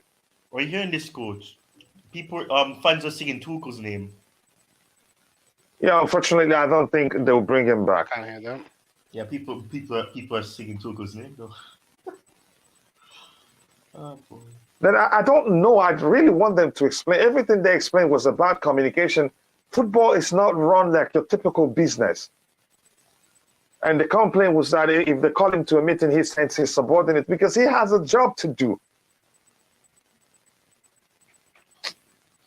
I'm really pissed right now. I have to be honest. Again, I'm going to scroll to the very bottom and I'll try to get your subsequent contributions. Coach, yeah. are you? I think you're in America, right? Yeah. Okay, you know how Americans run their business, right? Mm-hmm. And that's one of the reasons why they sacked Tuchel. They want somebody that will come to them, give them details of how you play, like in football. Like you write every step. Okay, we go this way, we do this, we do that. Tuchel don't want that. You're getting involved too much in the coaching plan. They want somebody like that, and that is what they get. They want somebody that they can push around. Oh, you have to give us detail here. Oh, okay, how many players, statistics this, statistics that. That's one of the reasons why they get rid of Tuchel. And now this is what they get, somebody that can kiss their ass, sorry for my Spanish. And that is what you get when you look for somebody to do that for you. That it's so painful to watch. Just too painful.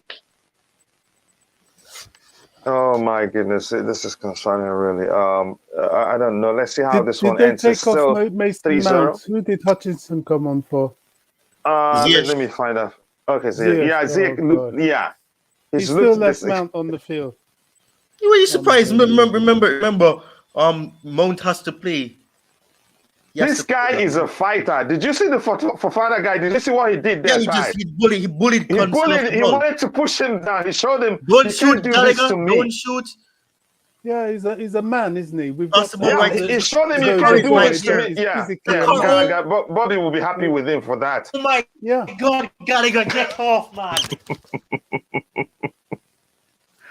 Oh my goodness! Gallagher Gallagher has played about 3 roles in this match. He's so good. He's a good player. He has played 3 positions Here's the thing. Here's the thing, Courtney. Let me say this about Cho. I'm not going to get into that argument whether he's better than Mount or whether Mount is better than him. I think they're both good players. And Mount, I know why Mount is suffering from. The Mount case is that, again, I think his development has been dwarfed by managers focusing mainly on the energy he brings to the team and not helping him develop into the player he should be. He's capable of becoming. In the case of Cho, was that, again, the fans, as he continues to mature as a player, the Chelsea fans were still expecting to see him show the flair he was showing in his academy days. The truth remains, as he matures, you see less and less of those things. He only does it when he does it again. He will only exhibit those sort of flair or skills when it matters. He shouldn't have gone out on loan in the first place. He started playing games under Thomas Tuchel, and when he plays, he does well. But usually people don't look at his numbers. If he misses one chance, they say, oh, he's not Chelsea quality. Sell him. Coach, do you know the number of platforms that I would get into bitter arguments with that was saying, send Cho out on loan. Why is he on the bench? He needs game time. People just say these things. They don't even know what it means. They don't know what is needed to build up a team. Look at Phil Foden. He's never left Man City for a day. He's spent a lot of time on the bench, building up slowly to come into this team. Nobody speaks about it. But for Chelsea, you have to play immediately. Or if you're an academy player... And you know what? I made that point a couple seasons ago. Let's let Bobby drop. Sorry, let's let Bobby drop. He's still talking, so he doesn't forget his point. It's fair fair point that Ty is saying. But for Chelsea, you can't love the academy players more than I do. But there's a time and there's a place, and quite frankly, what we have now is a skeletal base of a team. I understand, yes, injuries haven't helped. Yes, people like Loftus-Cheek being missing in the midfield doesn't help. Certainly, Kante missing doesn't help. Certainly, Reece James missing. Take that name back. Just let him drop. Let him drop. He can come in when he drops. Go ahead, Bobby. Reece James missing doesn't help. But Man City, although they're not injured, they haven't started with half of their main players. And still, they can turn out a team like this that can humiliate us, because this is a humiliation. The only reason they haven't scored 3 more this half is because they've taken their foot off the pedal. Not that we're doing any better. Pathetic. Yeah, it is concerning. To me, I gotta say, unfortunately, Potter has no clue. Let him prove me otherwise. Honestly, he seemed confused. I get the argument. Again, I'm going to keep repeating myself. We have injuries. We don't have the best team in the league, but we should be doing better, really.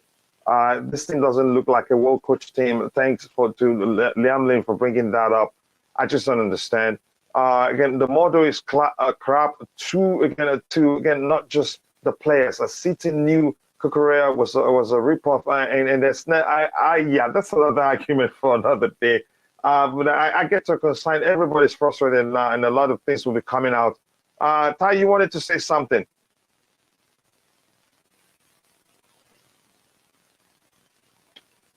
Wow, this is again. I'm sorry, dude, but you're losing. Yeah, again, thank you for saying that. I get it. This is really concerning. Sorry, Coach. No, we are back in form. Look how the defense is struggling to get the ball out. Yeah, can we pay attention when somebody is talking so we're not talking over each other? Go ahead, Bobby. No, I just continue talking because whenever I talk, people try to cut me off, and I'm not having it anymore. No, this is not about cutting you off. I don't know again, but go ahead, Bobby. Go ahead. The defense can't play out because there's no midfielders to carry the ball. It's pathetic. We can't play out, and City know that we're weak. So what they do is just sit back, They're 3 goals up. You can mess around as much as you want at the back. And now look at what Potter's doing. In the 70th minute, he's seen that our midfield has nobody that can take the ball forward, and he's bringing on Chukwuemeka. For the first time, I'm going to say Potter out. It's going to leave the club in trouble, but we're in trouble already. Get rid of him. He doesn't know what he's doing. Fans out the game, booing and leaving the game. I think Potter is in trouble, really. Whether he's on 20 years, again, a contract, I think he's in trouble since he's gotten to a measure of the fans booing. The owners will see themselves as there's trouble. You know, really. Coach, this is what I brought up a few times. I don't know if you remember. And I brought it up in quite a bit of different channels too. Because people were saying he's on a long contract, just give him time. Which is fair enough, yeah? But if we keep going kind of like how we're going at the moment, I mean, how does one last to the end of the season like this and not have all the fans telling you to get out? Like, if we've been cruising 10th, 12th, whatever, on the ladder, and everyone's just saying, yeah, it's a process, you know, bring up all the examples of all the other coaches and the managers that, you know, probably didn't do well at the start, but you know what? None of them did this bad. You know what I mean? They might have been just outside the top 4. That's okay. We could have been 6th. I don't think anyone would say anything. But the way we're going, we don't look nowhere near 6th or onwards, or even 7th or whatnot. I think, how's that pressure? I've been asking, how's the pressure from the fans to the owner, right? Because you know what happens after that. Because once everyone starts chanting Potter out, and there's nothing from the owner, or not even a word, it's going to be Bowley is the name that they're going to go after. So to avoid that, and I think his ego and stuff, he might take action. Oh, that was almost another one.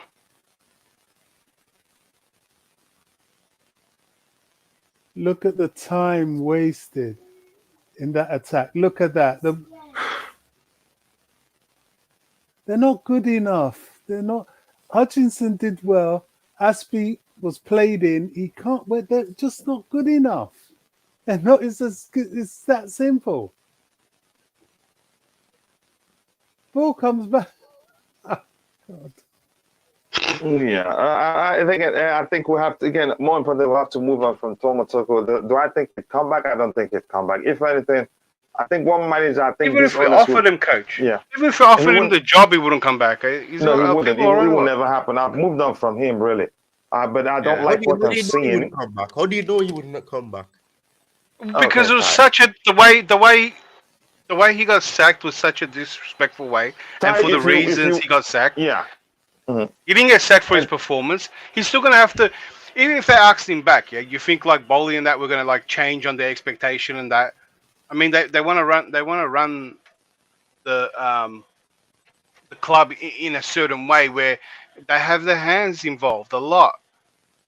And that's what the biggest complaint was, that they had a manager that they couldn't control or agree with, and they wanted some kind of say. Do you know what I mean? Like, we want this guy. Why don't you want him? And it's more like that they want a report from Tuchel or something like that. They want a constant feedback. I mean, that's what you get a director of football for. He's the guy that he tells you all that stuff. He's going to answer the questions for you. But they wanted Tuchel to do that and coaching, and then get upset why he didn't do it all. Because he wasn't sacked on his performance. He didn't even get to use his players. I mean, why didn't Tuchel have the season and then bring in Potter as soon as things went bad, or as soon as it wasn't a good enough season? Why sack him in 7th place? That can actually be done mutually. You can actually discuss this with him. Say you live in the end of the season. The people do that. No, because there's good enough evidence to show, right, that it wasn't that day that Potter was talked to. I'm sure Potter was discussed in the preseason, right? and got him in straight away, because that deal was done in a day, right? These guys must have talked about vision, everything beforehand, before the season started. So that goes to show how bad Bowley is, right? That he already had the intention to get rid of the coach before the season even started, or right at the start, right? Or just maybe the transfer window. So it's not 7 games in, it's probably a couple games in, or no games in, right? They already had that intention. So now he has to live by his mistake. And this is what I hate. If it's a trial and error for Bowley, right? If we're gonna wait until this guy learns, we're gonna have a horrible for half a decade, whatnot. Mistakes can last for you for a decade. Make another 3-4 seasons of transfers that don't work out. But right? oh my You're God, done look for a at decade. Hutchinson. Come on, man. Nice try there. Give him credit. Go ahead, Declan. I'm listening. Yeah, I'm just ranting, but like, look, this game's Man City. Maybe the next game's better. But at the end of the day, The next game is who? I mean, something's got to give. You know what I mean? I want to see something happen. I want to see Bowley come out and back his man, right? There's I have to see something. Something's got to give. Give him a vote of confidence, because Potter said the higher ups are all with him. Every manager's going to say that. To me, that actually sounded like somebody they want to fire. That's the usual story when the manager's No, because it's not doing well. Potter is finally cracking from the questions. He said he hides his anger well and this and that. Yeah, all right. Like, who cares? Now after this game, you're gonna get all the same bad questions, or the stupid questions he called them, and the pressure's gonna mount. You're gonna get the stupid question. But they're not stupid, because every bad result, right? You get those questions. It's not unique to him. You know what? If anything, Potter gets leeway from the media. If he wasn't English, right? Oh, the questions that would have gave him. The reason, I think one of the biggest appeal of getting Potter in was that the fans and the English media and everyone was going to give him more time. More time means that he could build a team and go on. But this is really bad. It is. We shouldn't be this bad. This team's not this bad. These teams probably not the best group of players for everyone, but this team isn't that bad. I mean, this bad team that everyone called was making top 4. So if we didn't finish top 4 and we finished 5th, 6th, 7th, that's what I could say. Okay, we're changing it up. But we're a mid-table team at the moment. And I don't get why he just doesn't play the young players then, or play the players that he sees for next season. Mm-hmm. But do you see we're actually playing better with Omari Hutchinson off and all these changes we've made? Again, we're playing better. This is not the best, but at least we're trying now. Because it is not playing. That's why you think we are playing. There's a something coming up. City have closed up shop at 3-0. What do you mean? To the striker. One time, you should have put the ball in front of Fofana when he got the ball instead of cutting back again. That's one of the problems. If you look at the ball, he got the ball in advancing position, put it in between the line for Fofana, and he cut back behind. That is one of the problems that we've been facing. Some people, again, the same that feel Twitter with the foolish, again, talk every day. They change their mind from one minute to the next. You should hear Nini criticizing Potter. He was just saying, if you don't change it, you're gonna get sacked. Oh my goodness, Conor Gallagher. Okay, I'm gonna stop talking anyway. Yeah, again, Declan, you hit the nail right on the head, giving the English media the bias. If Potter wasn't English, oh no, they'd actually help get him fired, lose his job. I laughed straight away when he said that. When he said that you ask stupid questions. I'm like, you have no idea. You've been getting a lot of leeway. Yeah, exactly. The most productive offensive player has been Omari Hutchinson. Yeah, CC, come on, yeah.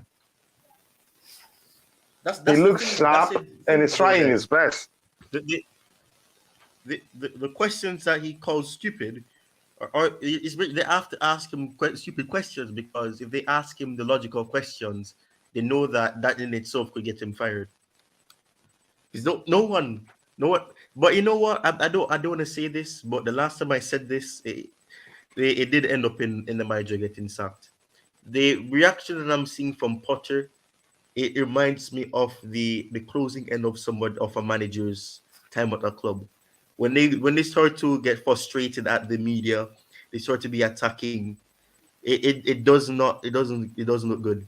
And I mean, you can already see that a lot of the players don't respect him. You can see that they have disinterest playing for him, and you can see the body language on the bench as well. You can see how everybody feels lost. They look lost. They don't know what to do, and so much confusion on the pitch. Go ahead, Ty. But it's like I said, and the Undertaker. He's saying that at this point we may go down. I mean, he probably he has to change his name, because probably the legendary Undertaker that we know is probably going to be taken over by Graham Potter, because he's going to take us down. He's going to take us under. I'm going to say this again. I'm going to stop. If we're being honest, you see that interview, he's under pressure. And if he keeps coming out and saying how the owners support him, I think he's feeling the pressure. That's what I said, he cracked. Yeah, he cracked in those interviews. He cracked because he's been hearing everything that's being said about him. Who asked him, why are you saying it's not like I'm a robot? The hypocrisy. He doesn't read social media, doesn't read nothing, but yet he was starting to refer to people. I know what's being said, this and that. I mean, this is the guy. A couple games ago, right? This is a couple games ago was just saying, the boys gave it all. We gave everything we can. That other team deserved the points. This is the guy. This guy was rapping this thing. He was saying the same thing every game. I almost could have guessed it. I could play drinking games with this guy. The boys were. He goes, the boys gave it everything. Now he started making excuses. This happened. This can happen. I got the trust upset, and now he's starting to break. He started. Actually, you know what you need to bring up? That Man City interview, right? And bring up the Bournemouth one when we won 4-0. Oh my God! If you see that interview, he was saying he was having a go at the press. You ask this and see it's like working. The guy didn't even get humbled yet. 4-0. Yeah, go ahead, Declan. I'm still watching the game, and I'm sure you guys that are in the chat are watching the If anyone wants to be entertained, what's going on. You know what? I might put the time and effort. I'm not that good at video editing, but I want to put the two interviews together back to back and maybe upload it to Twitter or something, right? Just so you can see how much confidence and how to go at the press and see how everything's working. And after one game, right, he was already having a go. He didn't even get humble. He wasn't even humble enough to just say Koulibaly's traditional foul and card. Package. Another one that is highly suspect. And just quickly again, Lee Francis Dave not playing better in terms of the generations. No, after the changes, I think we're doing better in the front line. The youth players are actually doing better than those that were there. Yeah, it is 4-0. Excellent.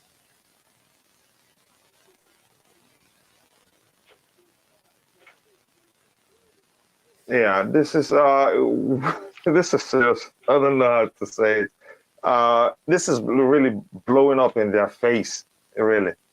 Again, I don't know. Gosh. 4-0. I'm saying that.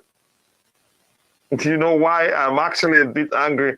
Could none of these so-called Chelsea lovers give it again? It's all for Luka.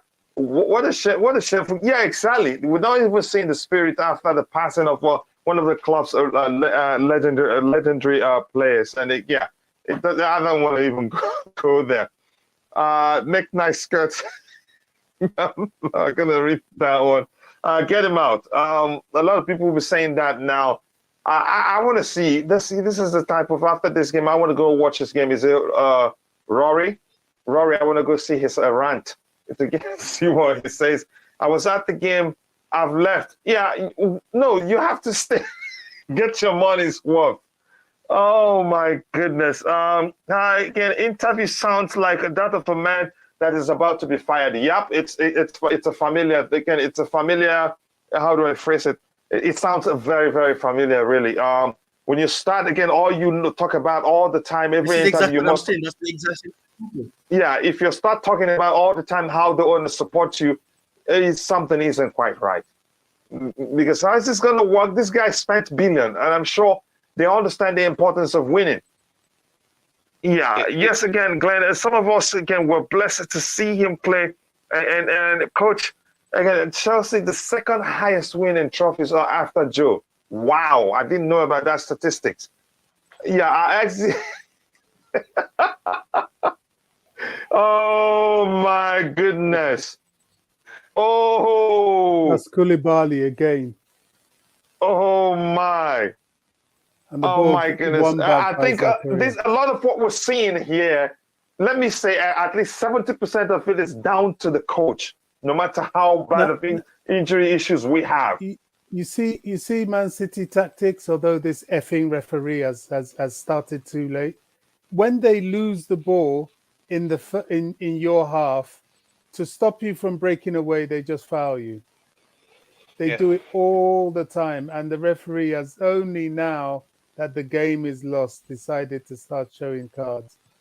Yeah, honestly, but Bobby, it doesn't happen often. I don't see how Tuchel can survive. I mean, how Potter can survive this. I really don't. If he does, he will survive it. You think he will survive this time? He will survive. I don't see how. I really. Yes, don't. Bobby, can you see a possible owner being eagerly, like his ego coming to play? It's very possible. And that is what. So we're talking about someone that doesn't know about football, right? Who just learned the offside rule, and maybe is used to sticking with his players in baseball. Manager, sticking with his manager. You know, at least he has a rule to give him 1 or 2 seasons or something. But also at the same time, the ego thing plays a lot because the Tuchel was a big call. And for him he has to admit that he made a mistake. To admit that mistake is to get rid of Potter, you know, now or even at the end of the season after the contract and everything you gave him. Could you see a naive owner actually making that happen? Like what you couldn't see? It'll be hard because, you know, these sort of rich guys are very egocentric. But if he can hold his hand up and say, look, I made a mistake, and approach Tuchel again, I really think Tuchel will come back. He has nothing to lose. He may as well just come back. And he'll come back in a much firmer position and in more control. Another thing that really has upset me with Chelsea, and, you know, this has nothing to do with the current ownership. It's to do with the past ownership and what Roman tried to do, and the fact that, you know, Roman loved the club, yes. The biggest crippling effect to the club was when Roman was sanctioned the first time and the second time. But you see, they got to a point where Chelsea, as far as the board was concerned, they lost their way. They started playing liberal wokeness instead of football. You know, putting people because of who they were rather than what they were actually doing for the club. Marina did a lot of damage to this club that we're still struggling to get over. Now, she's not 100% to blame with what is happening today, but she's part of the foundations. And there was this period that we went through of madness, starting to create heroes out of absolute flops because, oh, it looks good. We've got to have a woman there doing this and doing that. Football has never been about those things. Never. I think we're really going where we shouldn't be going for this, Bobby. I think we're going too far off where the issue is. Problem. Why are we afraid to say this? Is not about being afraid. I don't think where you're taking it right now is really why we're seeing what we're seeing right now. Well, if we're being honest, part of it. That's my argument. But go ahead with what you're saying. It's the same reason we're now, as a fan base, afraid to call out Mason Mount, to say he's not good enough, because we've got this sort of whipped up control that we have to follow a certain narrative And if you don't follow that narrative, everybody's going to make you the spawn of Satan. It's all part of it. I'm not scared. Mount is not good enough, period. We've given him chance upon chance upon chance. What Mount has shown me is that he's a good squad player, and he's good because of his endeavour with good players around him. Now, have we missed a trick there by only having him play because of his endeavour? Maybe, I don't know. But all I know is that he brought Coach, nothing. can I say something to what you're saying? Let him drop. You can say something once it's done. For a player that has been more or less one of our most experienced players in this game, he gave us nothing. Gallagher running around, chasing people up and down, expending energy, does not necessarily translate to good football. And that's where we are. We're getting players out of fashion, what we want to happen, rather than what is. And this is it, we're not good enough. Koulibaly, not good enough. Unfortunately, we got him 6 years too late. So I'm glad we've got Badia Shah, because he's going to spend. So if I had my way, Koulibaly will be on the bench quite a bit now, because every game he gives us one big foul. He has to have a card. He's not up to the pace. He has problems. It's just that it's just the reality. I know I'm not. Go ahead. Coach, go ahead. Bobby has dropped. From the last speaker, I can easily get that you mentioned about almost 3-4 players that are not good enough. For your information, those players, they are good players. They are all good players. But the problem is selection. When you, as a player, I've played soccer before. When you play soccer, you have to have people that you actually trust, and you know that this is what they can do on the ball. And when you pass the ball to them, they're going to do A, B, C, D. And also they're going to fight back with you.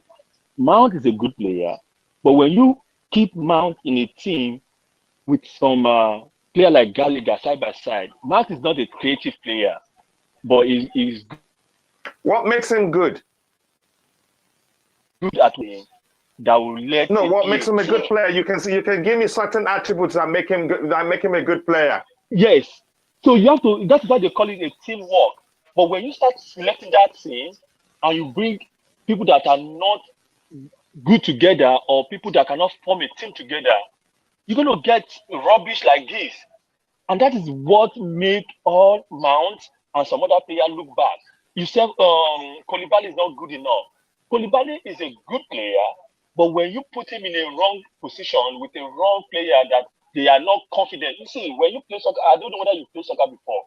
When you have played soccer before, you will see that players are comfortable with each other when they play. They know, they understand each other better. Maybe I should use that word. They understand each other better. Like if I get the ball from here, I have to go to this side to collect the ball back, and you put it there.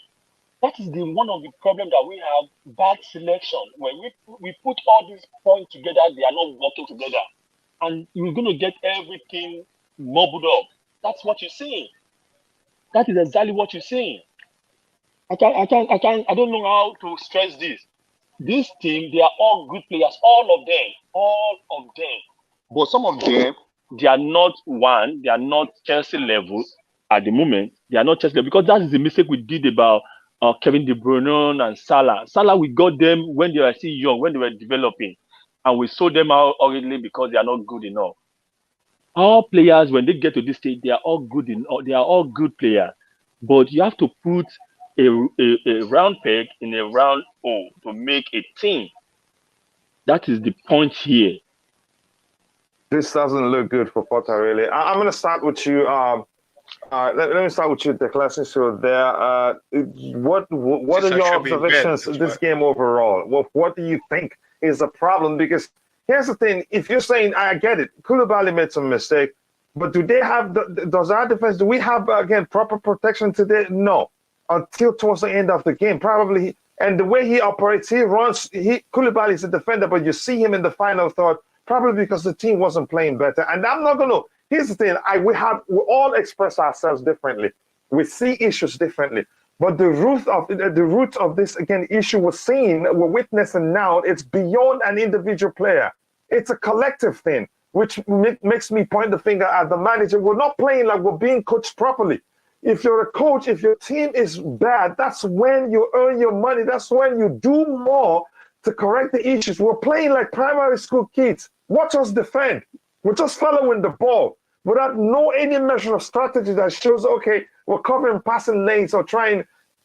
I am flipping tired. Let me not just let that word out of my mouth.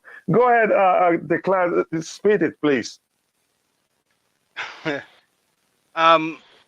Look, I don't think anyone had much hope coming to this game. But, I mean, when you look at this lineup that you put up as well, it's a reminder that they rested a lot more players than I think we would.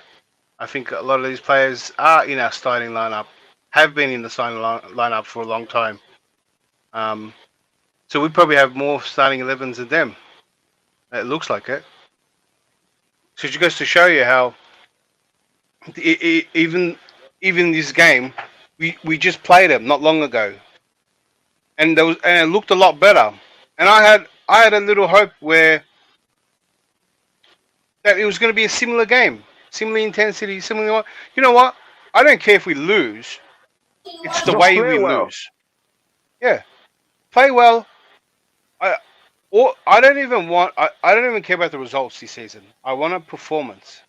I want a style of play. It doesn't have to be good on the eye. I just want to see something you're doing, even if it's temporary. You want to fix the defense? Play a defensive setup, and let's see the defense do well. Have a 0-0 game. Make it the most boring game. Who cares, right? Have something I could see and go off, and then I could say, well, Potter's missing this type of player. He's trying to get this guy to do a certain role, and just build up on something, right? Play some young players. Build up on. There's nothing. There is no hope. I don't see nothing. A game, new setup, new lineup. Sometimes it's young players playing. Sometimes it's a full team that we're used to, and the young players don't get a chance. I mean, the only way they're getting a chance now is because we have almost a full team that's injured, right? So I'm watching the pressure grow on Potter. I'm interested to see what his owner does, and it would be more comforting to say, well, just Potter needs time. If Potter was doing okay, solid play, we just saw what he was missing. Young players playing, maybe young players made a mistake, lost in games. At least that way we can say these young players are going to get better. He's trying to play like this. Maybe another transfer window with some players that kind of fit what he's trying to do. We're going to hold hope. But right now, I'm up in the air. Well, no one can say what Potter was trying to do, right? No one can say which players can come in and drastically improve the way he wants to play, right? We don't even know who might stay and go, right? There should be a mass exit the way the contracts are going, the age of these players. And my worry after that is that if we get players for Potter, I mean, I don't trust Potter. So then if Potter doesn't work out, these players might not work out. And then we add to the massive problem we have with all these players and deadwood, as we call them. So I'm watching game to game with nothing to go off. That's where I'm at. Mind you, we versed Man City twice, and that is always going to be a case. I'm holding hope next game it might be 10 times better. But if not, if we keep going like this, it's going to be very interesting. The pressure that is going to mount. You just think of, because people, it's easy to say, and I've heard some people that really stick up for Potter, and good on them as well, because I used to stick up for a lot of managers. Just give him this, he needs time, give him the season. But they forget how I think he may well finish every the interview. Season. Sorry? I think he may well finish the season, but go ahead. Yeah. And in that, because there's no point. It's true.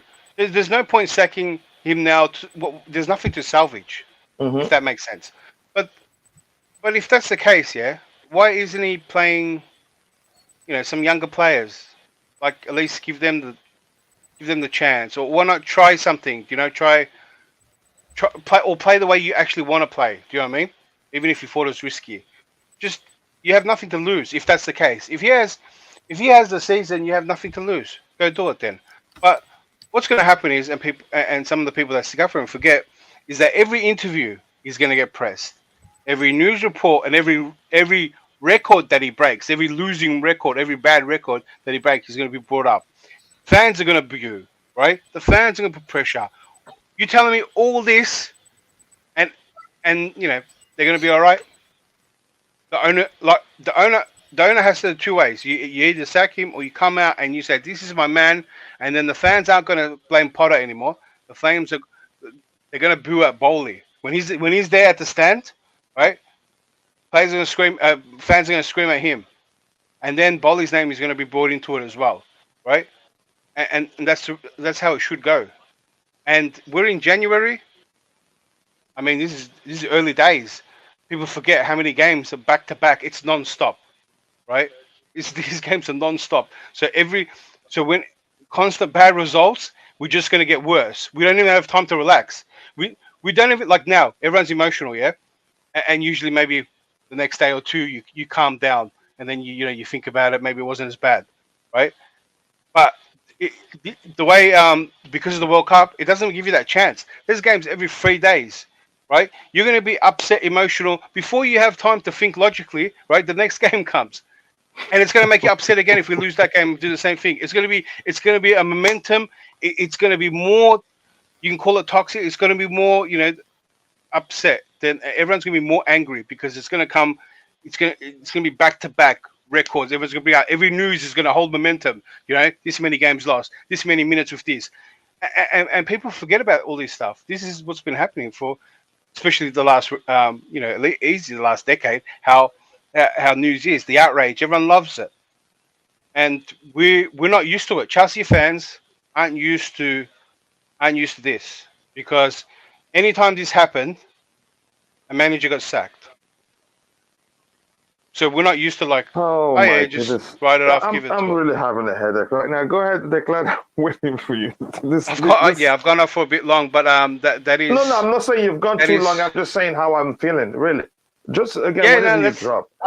I probably had your reaction earlier. I'm at this point now where I just watch with intrigue. It's like watching a car accident a little bit. Do you know what I mean? I'm wondering if the airbags are gonna come out or what's gonna happen or person. I'm watching an accident. I'm just wondering if any good can come out from it, and we can go from there. Because I don't get excited to watch the games. Yeah. I watch the games for like, can I be surprised? Do you know what I'm saying? Yeah, can something surprise me? Can something I just change? wanted what I wanted from this game is for us to play well and lose the game. Yeah, like this that game. Didn't happen. If anyone asked me before, I'd say, Man City are gonna rip us, right? But the last game, I thought there was something there. I said, can we build from that game? We're versus the same team again, right? Or majority of it, whatever. Can we build from there? Can you take something from that game and improve on it and take it to this game and say performance? That's where I was at. I didn't think we were going to win, right? But I had some little bit of hope because of that last game. I think there was some good things in that game. But we came this game. This game was over. I should have been in bed. I should have went straight away.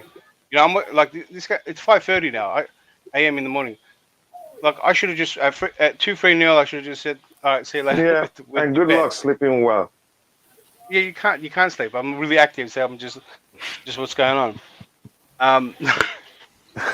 This is funny, but it's really not that's funny. me. Yeah, can I say something? I've gone on for too long. Please cut me off, buddy. Guys, and some of what I'm saying, I'm targeting our fan base. We have to. Yeah, I hear all the stuff. Yeah, we're not used to this, and neither should we be. But we have to get real. In order to get back to where, as far as I'm concerned, we belong, it's going to be expensive. There are too many fan base accountants that whenever Chelsea reach to spend money, they act as if they're spending money from their own bank account. If we have to lay out some big figures for people like Modric, I don't know if he's even good enough, but I'm just giving that example. Yeah, Modric, Enzo that's the Fernandez pronunciation. is well, forgive me, but Enzo Fernandez is good enough. Is he worth 127 million euros? I don't think so. But is he worth perhaps under 100 million? Probably not, but that's the going rate. People like Real Madrid, even Man City that we're looking at, had to invest heavily in the playing staff. They invested at a time where players did not cost as much as they do now. We just have to buy the players. I'm sorry. We've got our academy guys that we can trust and bring in. We've brought in some of the hidden gems like your Detro Fofanas, etc., etc. Now we've got to get the marquees. We've got to get the marquees. I can understand the money that was spent in the summer to try and at least keep the club afloat and in the top four. It hasn't worked. Raheem Sterling is not good enough. Koulibaly, borderline. He's okay. He's trying to settle in after a season. I don't see him ever being better than this. Aubameyang, definitely not good enough. Get rid of him. And, we, unless he wants to, unless we can keep him on the bench and use him every now and then, which we might have to. But we need to really reinvest into the team. We have to reinvest into this squad because the gap between us and the likes of Man City is huge. It's humongous. Pep Guardiola is not ruthless. He's not a Jurgen Klopp. He's a bit of a Mourinho when it comes to that. He'll see you beaten and well beaten, then he'll take his foot off the pedal. Man City could have scored 8, 9, 10 today if they wanted to. That's how much better than Chelsea they were. It's embarrassing. It is embarrassing. And the owners, before they start lecturing Roman Abramovich about not having enough data, they should start winning a couple of trophies before they can talk about Roman, because Roman won the lot, some of them twice, 3 times over. They have done nothing. So they should keep their mouth and their digits or whatever data firmly shut. We don't want to know. Football is not about talk. It's about results on the field. And we have a long way to go. Oh, my gosh. Roger, let me bring you in. Again, I'm so the freaking piece here now. I don't even know where to start talking. But overall, my biggest concern, I get it, the players were awful and they know they played without papers. But yeah, there's a lack of coaching there. But I'm not going to get into that too deep. Roger, tell us what you saw during the game. What your observations? What do you think went wrong? My observations are we conceded 3 goals by set pieces. Okay, first and foremost. One of them, I know the old... I'm going to mute because I'm going to cough. I apologize. You're a human being. Cough and you give us $20. Sorry, bloody flu. Sorry about that, bro. I know the old adage: if you get a hand on it, you should save it. Perhaps you could have saved that penalty, but both of those penalties should not have taken place. Simple as that. I thought Hall's tackle for Mahrez's initial set piece, I thought that was, these are preventable. Listen, I understand the vast majority of this panel, if not all, believe that Potter is not the man. And maybe that is the case. I'm not disputing that. I've said that from day one. This is Roger, don't be too nice. No. But I've said this from day one. Once, like Thomas Tuchel, then he should be blamed for us losing 2 cup finals by penalties then. Or no, or is it because of execution? Do you see where I'm coming from? We conceded 3 set pieces that shouldn't have been. You can't blame a head coach for that. Or when I say head coach or manager, you know what I'm saying. The person at the top. I'll just call him a manager, okay? Can you blame them, the coaching staff / manager, for wrong formation, for maybe starting the wrong players or making the wrong players? But as I said, I think the first 17 minutes, with the exception of Chalobah, for our outfield players, they gave the ball away at least once each. And a lot of it was, not due to pressure, being surrounded by multiple players. They looked out of sync, whether it's a mindset. And that you can blame on a coach, perhaps, if, quote unquote, if the team doesn't show up. That old expression. That is a manager's responsibility to get the players in the correct mindset. So I will concede that definitely. This whole thing, I just didn't show up today. No, you're getting paid to show up. You should do, and that falls on the manager. There's no doubt about it. Roger, just I always appreciate a lot of the level-headed analysis and prognosis you give to our performances, especially when we don't perform well. But I think what is getting everybody up in arms that we know we are decimated with injuries. We know we are. Yes, we are. Nobody can really survive the sort of players we have off, unable to play. One Kanti alone is bad enough. Well, exactly. But I think what frustrates us as Chelsea fans is that what we're looking for is a performance. Because we know the players that are left can give anybody a difficult time if they're organized correctly. With Mourinho, when things were going against him, he became, he manufactured this term anti-football. He will frustrate the living daylights out of you. It wasn't if you want to play fast counter-attack, he will sit back and counter-attack and smother the game, turn it into a bore fest. If something happens and he loses a goal, he reacts and maybe throws on one more attacker. If something happens and he scores a goal in a situation like this, he'll react and maybe throw on one more defensive midfielder. What annoys us as Chelsea fans, and I will say myself in particular, is this appearance of cluelessness. Potter doesn't do anything. And when he does, it's so much later. There's this other guy that sat next to him. I don't know what that guy is, what he's doing. I have no idea. Going around patting Pep Guardiola and his whole coaching staff on the back. Yeah, the taller chap. Yeah, I saw him. I call him Humpty Dumpty. Please forgive me, but that's what I call him. But let's have some passion. Let's have some brutal decisions.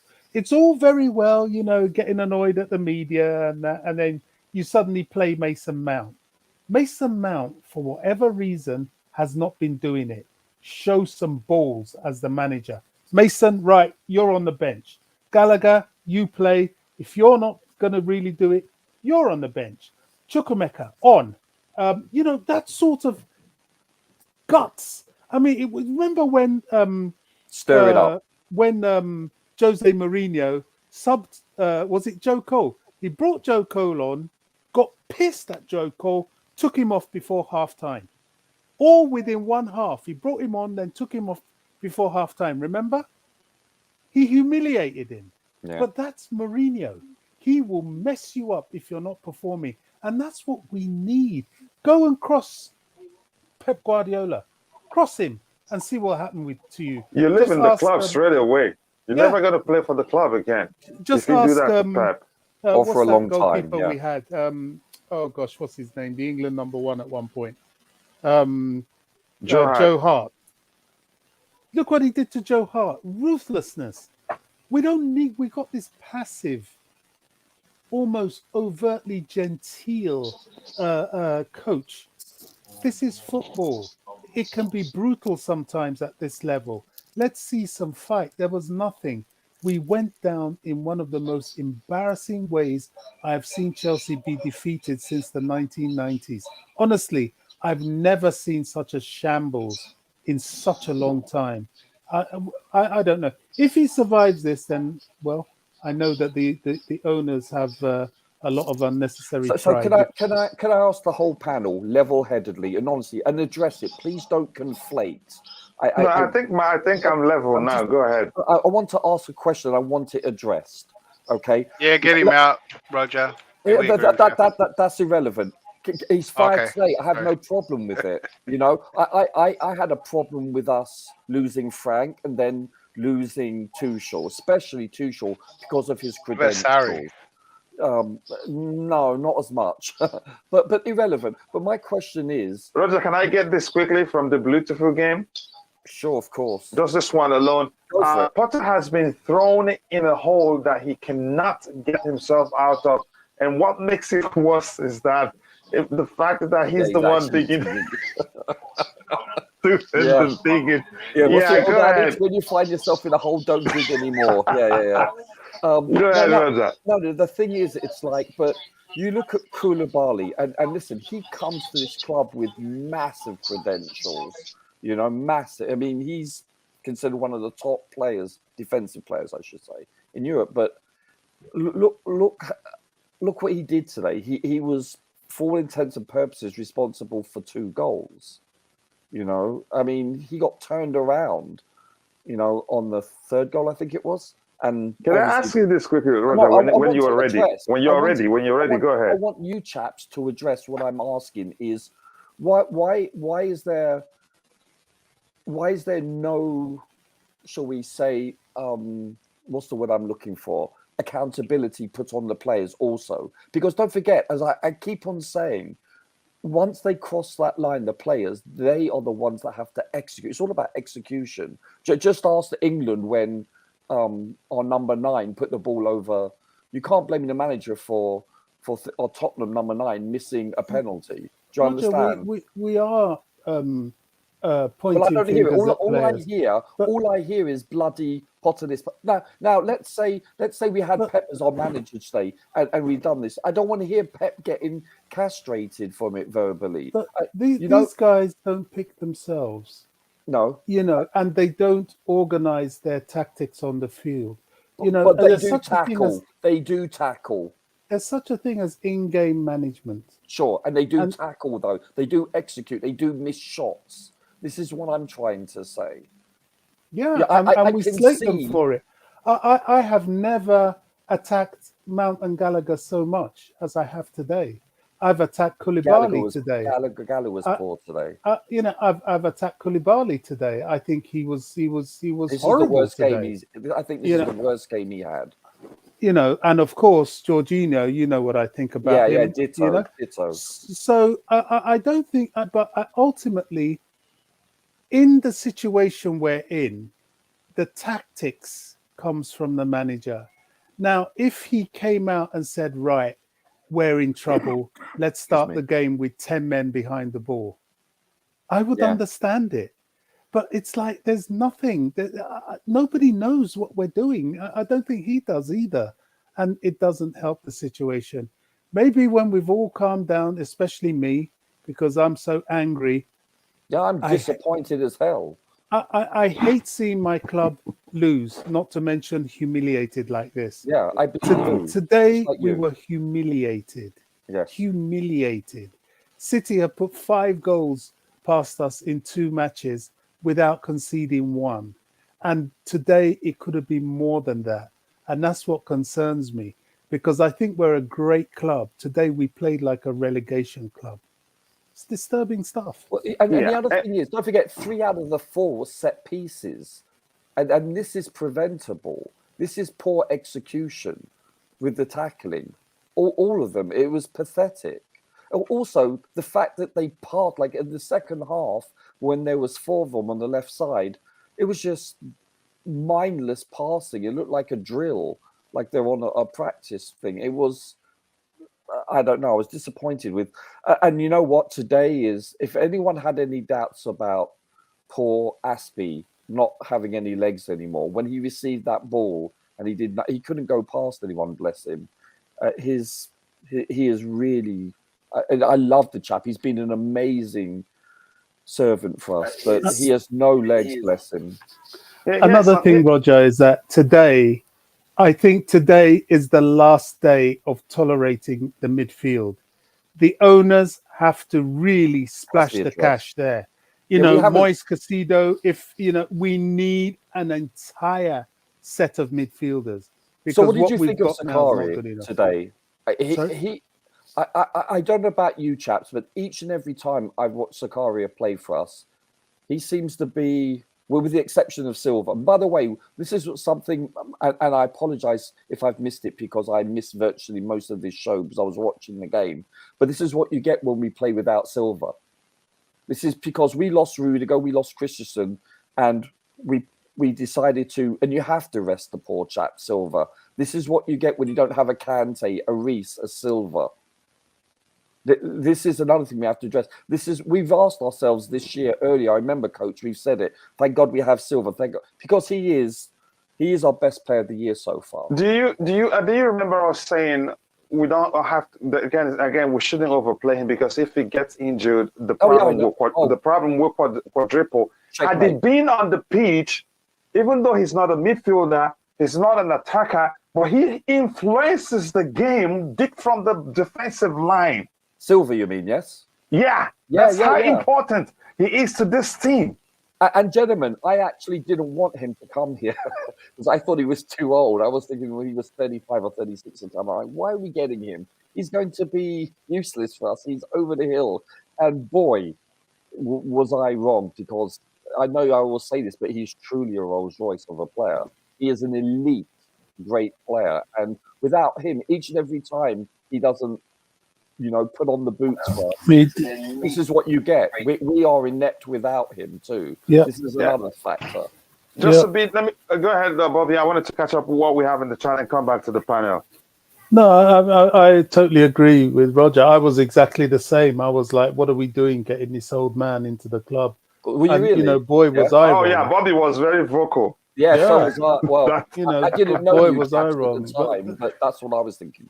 But the thing is, we can't overplay him. Yet again, we come back to this same old thing, squad depth. This is what we're lacking. I tell you what, that midfield, I've had enough now. I don't even want to see it. Honestly, I don't even want to see it. I don't want to see any of them. Which brings us back to Potter with what we have. Do we keep Kante? Yes or no? He's staying. He's staying. Kante is the guy that even if he plays just 20 games in a season, that could mean you winning two trophies. You're preaching. Sorry, we cut Bobby off. He was still saying something. Sorry about that. Yeah, I was saying that what we need to hear now is the club has dropped 60 million. I don't care if it's 70 for some midfielder. We need them. Clearly, the work permit hasn't been sorted out for Andrea Santos, but he's a kid. He's a little kid. I think it's just too much for him. But we need some steel. We need some players because the defense, in all honesty, I've had a go at Koulibaly. I really have. And Humphreys, I'm not even going to talk about him. He's a baby. But the defense is under so much pressure because they can't play the ball out. Nobody can take the ball out. And then they give it to flipping Jorginho, who kicks it back for a flipping corner. I mean, what is this? That guy has to go. He made a lot of mistakes today. Yeah, I mean, I'm all for squad depth, but he's a liability. He is a liability, and we need to do this because now what have we got next? Let me tell you what. Fulham. Crystal Palace and Fulham. London I'm not even going to watch those games because the lower down the table the teams are, the more determined they're gonna Bobby, kick come our to the ass. dark side. Come back to the dark side, Bobby. And just quickly, the poll that asked the question, "What are you for?" 80% says Potter out, 20% says Potter in, and that is 46 votes. That's a high sample rate. Hey, I didn't vote yet. yeah. Even if you vote, it's still that's the disparity. I mean, 85% is not going to be different, Roger.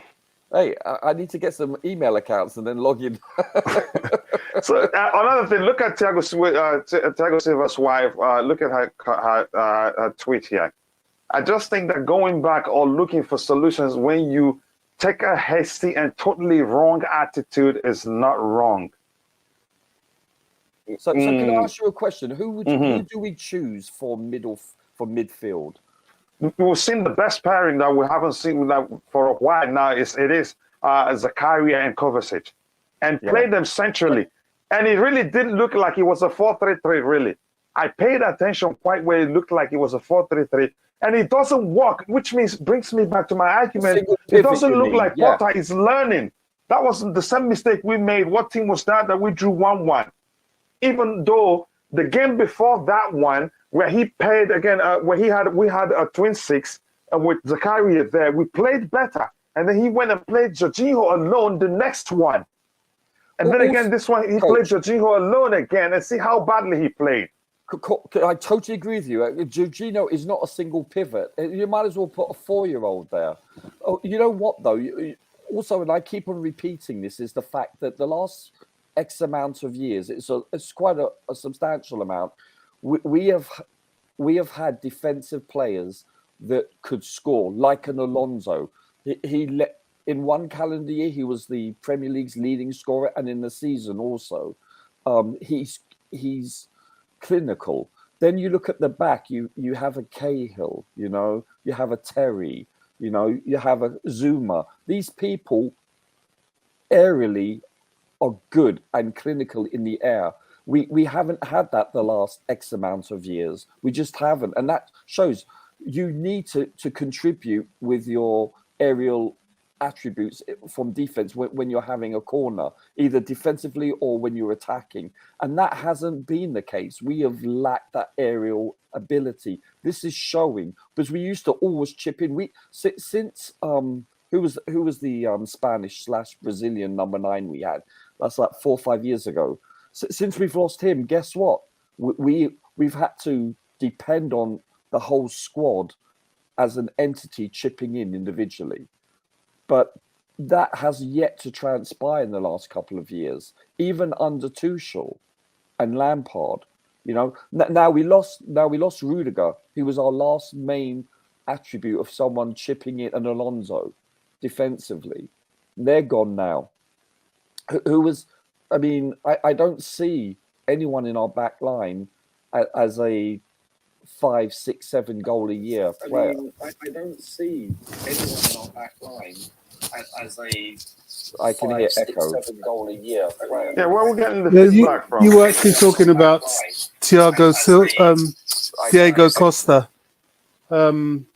That was the sort of Spanish/Brazilian attacker that we had. Talking about the attackers, Roger. I was the one little moment of any sort of pleasure I got, apart from the performance of Amari Hutchinson, was watching Detro Fofana dump, was it Ikanji or Rodri on his backside? Yeah. This is the thing where, you come for our players, and it's usually the other way round. And, for once, we had someone there that you pushed him and he's got you. And I just, that strength is so missing. And that's Potter's responsibility. Now, okay, you can say he's learned because he's used the player that's available to use in that way. But it's very, very disturbing what he does with the players progressing the ball forward. Because Ziyech and J5, they're not physical enough. Neither is Pulisic. And also Sterling. They're easily dispossessed. Easily. They couldn't. They wouldn't be able to survive as professionals in the Championship League. That's a far more physical league. Rod, can you tell me? Because this actually hurts me. I attack him because I'm hurt. What has happened to Mason Mount? Please talk to me. He's gone off. Do you want me to help, Roger? Yeah, he needs to be benched. No, I don't think it's benching. Benching won't help because he comes back again. All he does is run and get a brilliant goals every now and then. Mason Mount's a problem. Again, it's something. There's nothing he could have done about it. Managers value his industry more than what he's capable of. Again, the heights he's capable of reaching as a player. Even when he was still younger, at 19, 20, managers value the industry, the energy he brings to the team, the amount of running he does. When at that point, the focus should have been to develop him. help him reach the heights he should have as a player. Yeah, but no manager did that. Frank Lampard valued him more about his energy. Thomas Tuchel did the same thing. A lot of running, even when he was exhausted. The only thing that will show you that this guy is mentally tired is his decision making. It happened under Thomas Tuchel. He kept playing him even when his nonsense, when he can barely see, again, pick a pass when his teammates make a move. He kept playing him. It took time before he realized he's mentally tired and benched him. So, and that, for me, it's a bit too late now. All he's known for is his industry, and most of the fan base don't look beyond his industry and recognize he's actually still 23 and can become even better. Unfortunately for him, even Graham Potter has subscribed to the notion, again, Mason Mount has to play. He wants to play. It's about play. It's not about him developing into a better player. That's his problem. And it's the same will transpire with Gallagher also. I see him going down that same path. Yeah. They're cut from the same cloth. They're identical players in so many regards. And I see, because of his industry, I see the same thing befalling Gallagher. I really do. Honestly, I don't know. Again, who else wants to come in? Go ahead, speak. I'm tired. I don't even feel like looking at the numbers because I believe I will cry. Can I say something I've been spoken? Oh yeah, go ahead, Ty. I didn't even know you said. Go ahead, brother. Go ahead, Ty. Well, you took off the graphics to show the ratings and everything. But I'll bring it back in a bit. Yeah, go ahead. No, that's fine. I just want to make a point regarding it. The difference between what happened is that the Man City's youngsters, they weren't the greatest. But one thing is that their senior players were able to still grind out results. They had to take off Gomez and they had to take off Palmer. He didn't really have much of an impact. But for us, it's the other way around. Our younger players were the better ones. And obviously the second half, you see Dacho Fofana and Zakaria come on and they hope to turn the game on its head. We don't have that luxury. And I think as fans, we're gonna always be divided when it comes on to this. I have to say I respect Rogers' support for Potter. I think that it's something that I guess it's rare for a lot of people. Whether they're used to seeing success, whether they're not used to seeing success, and then eventually seeing it. I think that we need to understand that Potter is here, and I mean Todd Bowley and the consortium, they made a decision. They have to see where it goes. And although we all may be emotional, I know some people say Potter out.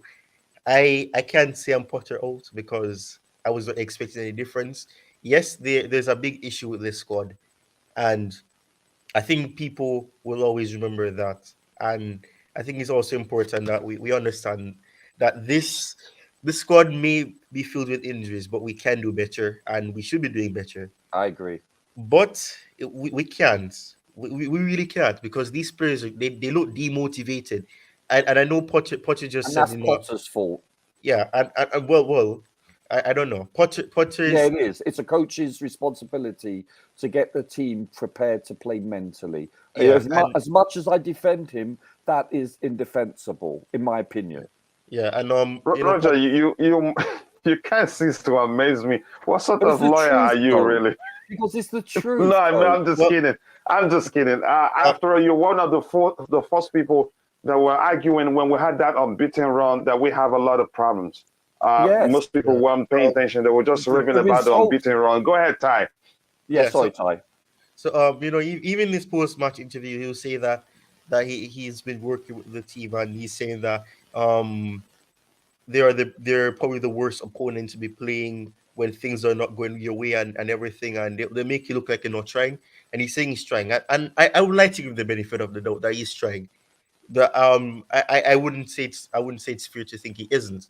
But for me, I just think that there's this issue, and I think most of you guys have mentioned it. And for me, it's done my head in, and I have to scratch my head. I'm saying against Man City on Thursday, you you were able to see that there's progression. You can say that we just about could have gotten a result. We could have gotten a point at least, or and everything. But today we see something completely different. We see as if we went backwards. It's like he never learned.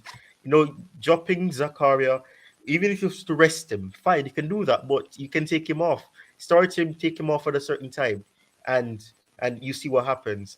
Even if you bench him, when you see things aren't going the way you plan, bring him on earlier. Yeah, which is something that, and we've not seen a lot of managers have this attitude. I know Lampard was not the greatest manager, but I remembered on a lot of occasions he didn't do it a lot, but whenever things were not going away, he would not be too shy.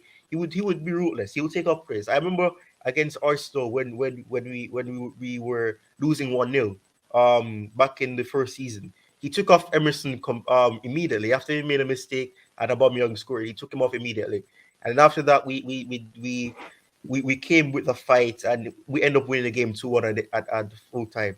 We don't really have that, and we were crying for Potter to make a decision, take off some players before the end of the half. We see Klopp do it. Klopp will do it no matter who they are, even if it's Thiago. He takes him off. If it's Henderson, he'll take him off. He doesn't care. Even if they've made a name for themselves at the club or whether in the record books, he doesn't care about that. He'll take them off. You're not having a good game, take you off. It's better, because if what Potter is doing is he's hoping for the best. He's hoping that something will click with this team, and perhaps that could have happened. We in the final moments when Man City took their foot off the gas, we look as if we could have gotten some consolation goal. It is what it is. But for me, I just have to accept that Potter is a good coach. He is a good coach.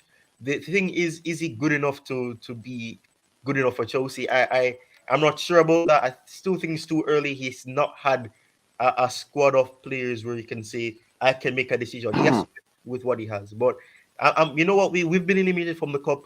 There's nothing realistically where I can say, okay, we can go on a run and probably win a trophy. So I think, like I made the point after the game against Man City on Thursday, I'll say it again. The season is technically over in terms of everything. We just have to focus on the league now. Play the younger players, because we've seen that they have the hunger to do it. That if Fofana had his debut and he looks good enough, he still has to adjust. But you can see that he has the fight, he has the stomach for the Premier League, and I'm excited to see what he can do. We have Lewis Hall, who gave his best, and he's still impressing. I mean, Omari Hutchinson still needs more minutes to get the best. Let's utilize the younger players. We have nothing really to fight for except for trying to not get relegated or not going to happen, get up. So I mean, it is what it is. We have to accept that this is the situation. We're in a transition, and this is the best time to go through this transition. New ownership. Let's see what one ownership, and this is why it's so poetic. Roman Abramovich, before he lost the club, he won everything, and I mean everything. And it's ironic because February he got that final trophy that had escaped him for so long, and now we're on a new ownership.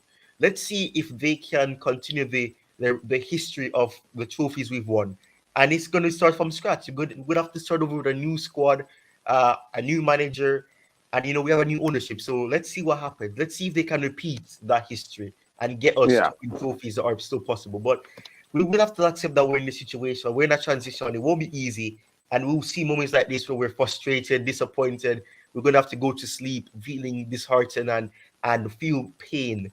Probably not. Some may feel physical pain, some may feel emotional pain, but it's what we have to experience. And I think as long as we as fans can understand that this moment in our history, it won't be easy, but we have to accept that this is the case. And I think if we do that, we're able to have a better peace of mind.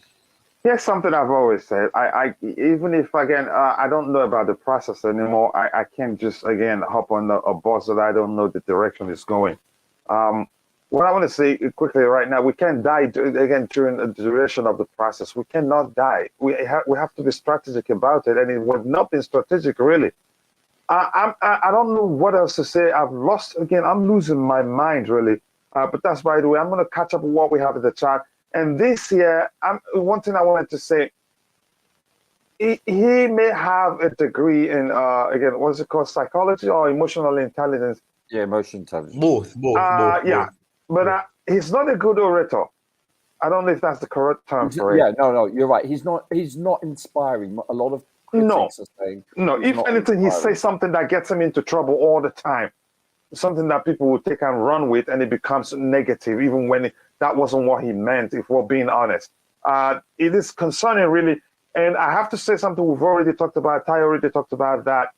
He sounded like he's feeling the pressure because he snapped during a press conference. And when you start hearing from a manager clamoring now and then, the owners support me, it doesn't look good. But we're going to move on from that. Pep has sent a message to Todd Bowley telling him to give Potter more time. And Pep is the guy, no matter, this is not me saying clearly Potter is bad. He's a good coach, but I have my concerns about him. Pep is the guy, even if you beat a team 10-0, you come and ask him, say, just give the manager time. he will get it right. That's who he is. So basically, everyone at Chelsea, including Silva and his wife, think Potter is flawed and out of his depth. OMG, drama is the only thing, this season will bring. I wouldn't be surprised by that, though. Silva's wife, if anything, to me, say it's a dig at the owners, not really Potter. But which means, again, she doesn't believe in Potter. Ty, what did you say? I'm saying that I would not be surprised even if that's the case, because they both will be close to Tuchel, and and considering the fact that Silva wanted to win the Champions League, they are obviously, him and Tuchel had a connection because they both lost the Champions League final 1 year before they won it, so they'll have some connection, and I think Thiago Silva and his wife perhaps will feel grateful to Tuchel for letting him win that trophy, and they would have seen better things than to say that Chelsea were doing so good with him, and they don't understand the reason for it. That's literally what Thiago Silva said, in all fairness, and even his wife came out when Tuchel got sacked. So I mean, I don't think Silva's wife was gonna just say that because she knows that she's the wife of a player. I don't think she's gonna say something like that. I mean, I think she has more self-control. So even if she thinks that, I don't really think it was towards Potter. Perhaps the owners, and to say that, because I've said it. I don't think this is on Potter. Potter came in with a situation that he could not control. So I don't think just quickly, let me catch up with the chat again. Mentioning players is a waste of It's a waste to me. The reality is our coach doesn't have vision and tactically poor. That's your argument. I have my reservation about him, but that's not what we're here to talk about. I think it's a bit of everything. The players doesn't look like, as much as I don't want to say that, it doesn't look like they're really playing with him. We don't see the spirit. We don't see the fight. We only see fight and spirit when the younger players came on. Unfortunately, has he lost the team, in your opinion? I can't say clearly if that's a problem. I can't say that's a problem. Both. I can say he's lost some of them. I think we can say that because he could. There's four. This is something important. 4 players did not come out to applaud the team, not the team, the fans. Yeah. And all 4 of those players are all players that look disinterested. Havertz, Kovacic looks like he's not much sharp. He also looks like he's disinterested. You have Ziyech. Ziyech wants to leave. Ziyech wants to leave. Yeah. So I think he would want any manager out. And I don't remember who the other player is. There's 4 of them. Ziyech, Kovacic, and Kai. There's another one. But still, I think he's lost some players. So, gentlemen, I watched Ziyech more than any other person during the game, especially the first half. And if you notice, his body language was... I implore you, watch the game again and just look at his body language. It's poor. It's negative. It's bad. Yeah, just quickly, let me catch up with the chat. But go ahead if you were still saying something. People in the chat tell me to find a tweet. Go ahead, yeah. I'm worried because if indeed he has lost the team, which it doesn't look as bad as Mourinho did 4 or 5 years ago, then he'll be gone before the season's over for sure. I have no idea, Coach, what these owners are going to do. Do they keep him? I mean, you keep on saying that they're going to double down, but I have no idea.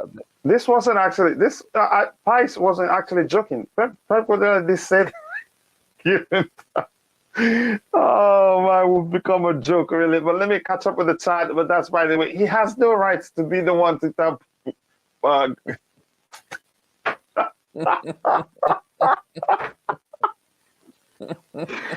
I'm saying the truth. Excuse me. Even if Potter is bad, who is Pep to be the one to tell us the manager to keep or fire? What the heck is this? Something is wrong, really. So, coach, at Barcelona, I didn't need time. I didn't need time for 2 seasons because I had Messi. Oh my lord! Is this a joke? It's not. It's not a joke. What the heck is this? I want to see the real clip, but I don't believe that. I got to listen to it in context. You know that I expect one of my friends that's bantering me to say that, because that's what I used to say when a manager was so bad. I used to say, "Hey man, you got to give him time." And I used to make up logical excuses like I was serious. We did that with Arteta when they were struggling. We did that with Arteta. If we're being honest. Yeah. Well, that got us. So, gentlemen, can I ask you a question? Who do you want Chelsea to? Who do you want to coach or manage Chelsea? I'll leave that to Declan. I don't have an answer. I've heard a name, but I'm not going to say anything. I don't want him to say it. Come on. I'm not going to say it because coach doesn't think he can manage in the Premier League. Gosh. Who's that? Tell me. The recent Spanish coach. Oh yeah, I know who you're talking about. Enrique. It's everywhere actually. Enrique. It's everywhere. But does Pep really need to say the second part of this? Even if he said the first part, does he really have to say this? We've become a joke, really. I can't believe this. Who do you want? Who do you want Chelsea to be headed by? Seriously, who do you want as a manager for Chelsea? I don't know anybody now. It's not about the manager, Roger. We're about to have, for example, we could have a mass exodus, of players. Yeah. It's about who can work with the new director of football that we got, and the players that buy for that direction. So if he wants to, if he has a certain way he wants to go and keep that style of play or whatever, and he has a manager in mind that can work with it, great. Then we buy the players for like that. So if that manager doesn't work out, then we get another similar manager that can come straight in, right? For the philosophy, right? Yeah. Yeah, needs a philosophy, needs a style, need to get the players for it. We need to go that way. I brought up this before that was so confusing. I didn't understand why we didn't do it the other way. You get the director of football and then get the manager. Like Tuchel could have stayed. We could have got the director of football and then get Potter or whoever was right. You know what I mean? We did it the other way around. And Bowley said some of the dumbest things where he said Potter was going to be involved in the process of getting the director of football. He's picking the guy that can sack him. You know what I mean? Yeah. That's I thought that was kind of silly. Yeah. So it's not really just about a replacement for me. So how much time do we give Potter then, in your estimation? How much time would you give him? To the end of the season. Yeah, and I think that's what's going to happen, because it would take an awful performance for it to happen before the end of the season. But they should be looking for that manager and players and their philosophy now. Yeah, of course, they should be always. Every month they should be having this conversation. Even if we've had, let's say, Pep Guardiola for 5 years, you should always be doing that. It would be derelict of your duties not to be doing that on a consistent basis, regardless of who you have, and you're winning everything. That's just how the top hierarchy should be in any sports team, in any franchise. So only give him one transfer window. Sorry, what? Give him one chance for what? So in other words, we've only given him one transfer window. Oh my gosh! I mean, Roger, you're right about that, and that's why, and that's where I'm at. Is that every manager needs time, deserves their players, this and that, right? Look at Arteta. But they the weren't as manager has bad. to show.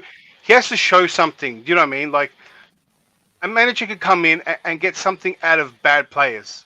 You know, and then from that you can say, "Oh, he's a good manager." He might be even way better once he gets his players. He has to show something, right? And Potter hasn't done that. And so, and then at the same time, a manager could come in, show a little bit, but also have a track record of what he did at other clubs. And we can say, hey, he did this over there, and if we could do the same thing, we might get similar results. Yeah, he's got a modus operandi. You can't use that for Potter. This is very new for Potter, right? I kind of don't feel confident to give him that window.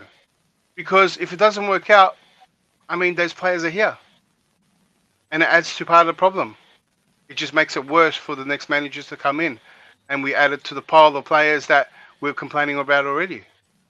So, I mean, that's the point. Do you trust Potter now with a big transfer window?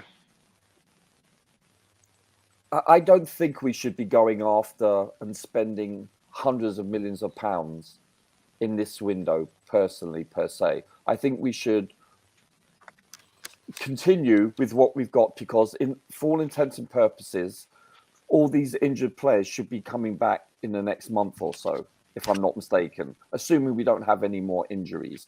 And then depending on how, listen, we've got over half the season left, okay, including obviously the Champions League, and determining how we play going forward with our recovered players, then we should determine if there is improvement, then I think he should be afforded another window, ergo next season. If not, and let's say we don't receive any more injuries and he does continue with the recovered players and the playing style and the results do not match or are not satisfactory, then he should be let go. That's my opinion. Wow. Does that make sense? Yeah, it does. I'm still dying here. I can't believe what's on the screen here. What are you drinking? No, this thing on the screen is so funny. The second part, is it really necessary? Yeah. Or maybe the Fabrizio didn't add that. You see that he has them again in quotes, which means he said it. He has it in quotes, which means he wasn't. Yeah, he didn't say it. I can't believe what I'm looking at. I'm dead. Oh gosh, I'm gonna get sick early. I'm so freaking hungry. I don't even know if I have the appetite to even eat my seafood, because I've always said it. I said this a few days ago. The long-term future of the club, I think, will be fine. There's a good structure in place, and they're still looking to add to it. The operational aspect of the whole thing will be, again, is very well streamlined and would do well. But the immediate future, I'm concerned, really. A lot of stuff. My concerns about reservations about the manager, the players. And again, I just don't know what to start talking about because I'm short of words, really. It is concerning. I'm going to scroll to the very bottom. I'll try to get your subsequent contributions. And in a bit, we will call it a day because we've been streaming for how long? This isn't correct. It cannot be 1 hour, 51 minutes. What am I looking? I think something is wrong with it, with that clock, really. It's 33 hours. Yeah, so this is wrong. What's wrong with it? Everything going wrong. I don't know if anybody else wants to say anything else. Again, we need Chris Sutton. He can help us get a promoted. Yes. I'm dead. I don't think we'll get relegated, but I'm scared as to where we're going to finish, really. But I think let's finish as low as possible. That way the pressure is off us, honestly. I think you also have to take into account, though, you're missing Chelsea's outfield. You know, obviously I'm a bit biased with the keeper, but we're missing Silva, we're missing Reece, and we're missing, in my opinion, our most important player, Kante. You know, so you've got to. I think let's be more on the fence and let's see exactly what we do going forward with healthy players, and let's see what transpires. Whether it's formation, does he have to have a mixture? I would personally prefer J5 not to play anymore unless it's necessary in a rotation. And I would prefer not to see Sterling play hardly at all going forward. I want to see us, and same with Ziyech actually. I want to see more dynamic players playing and more stronger players. I don't think Ziyech and J5 belong in this league. You know, and I want to see Fofana play in defence more. I want to see I don't know about you, Chad, but what did you think of Chalobah today? Hello.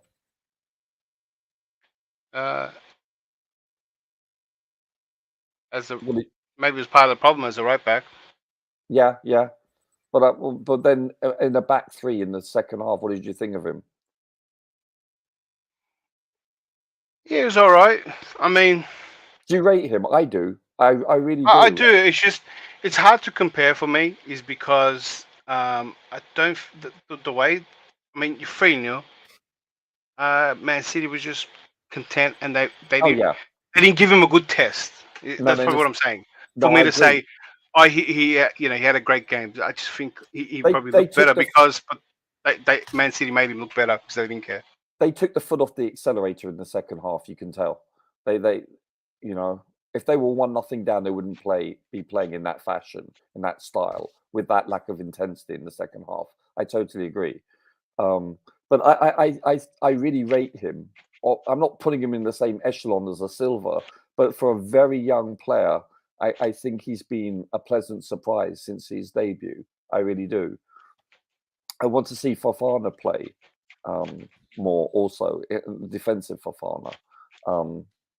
You know, I want to see more of these realistically future players participate more with a good balance of experience, of course. Otherwise, you're just throwing, the lambs to the slaughter. So I really want to see us going forward, but I don't want to see J5 or Ziyech play or Sterling play as much. I really don't. I want them out of the rotation as much as possible, and then let's see where we go going forward. Assuming if Potter keeps his job, I just want to see us do that. And it's quite obvious that Potter has migrated to a back four, because he's seemingly starting each game now with a back four. Have you noticed that since the restart of the Premier League? So if that's going to be our MO, let's see how we can, quote unquote, perfect that. What do you think? Yeah, I mean, it's hard to give you an answer. So it's just, if that's the way we're gonna do it, then I can agree. You know what I'm saying? If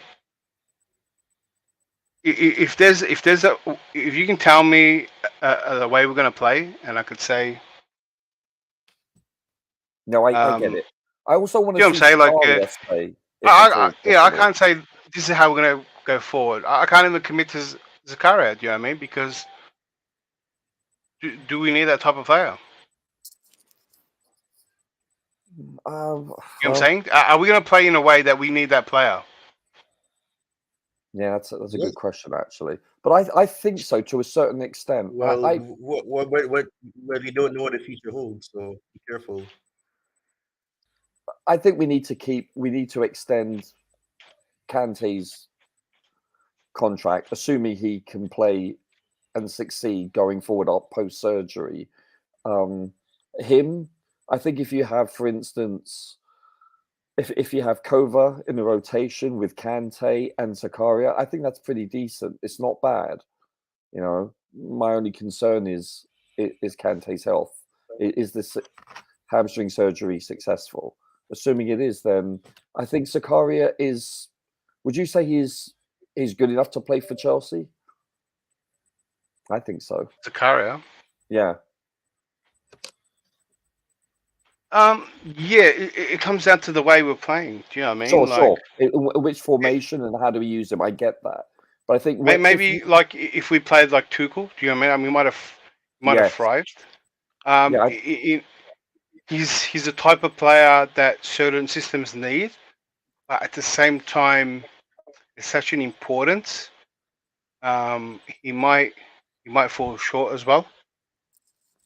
If you know what I'm saying, because most of the system for his role is heavily reliant on a really good player, right? And he could be a weak link depending on the midfield and the defense that you have as well. You know what I mean? There was He's if there's other if now, so he's entering his prime basically. Yeah. He just turned 26, so I mean, he'd come at like a price of 30-something million, low 30s. That's a steal by today's money. I don't know. I don't think George. I think Jorginho should be gone. I would buy him as a. I would buy him as a squad at that price. Yeah, that's good value, in my opinion. I would. Yeah, as a squad player, I would do that because he would add value to our team, and we don't know what the future holds. So do you want Enzo? We can say that we don't Enzo in the team like that to accommodate him. Gentlemen, do you want Enzo in the team?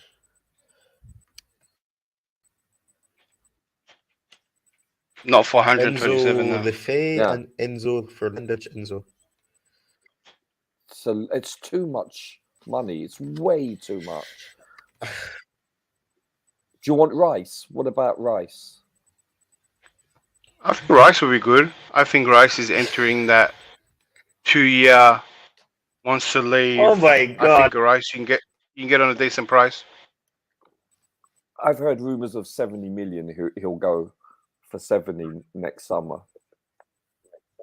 I like him. I think you don't like him, Ty.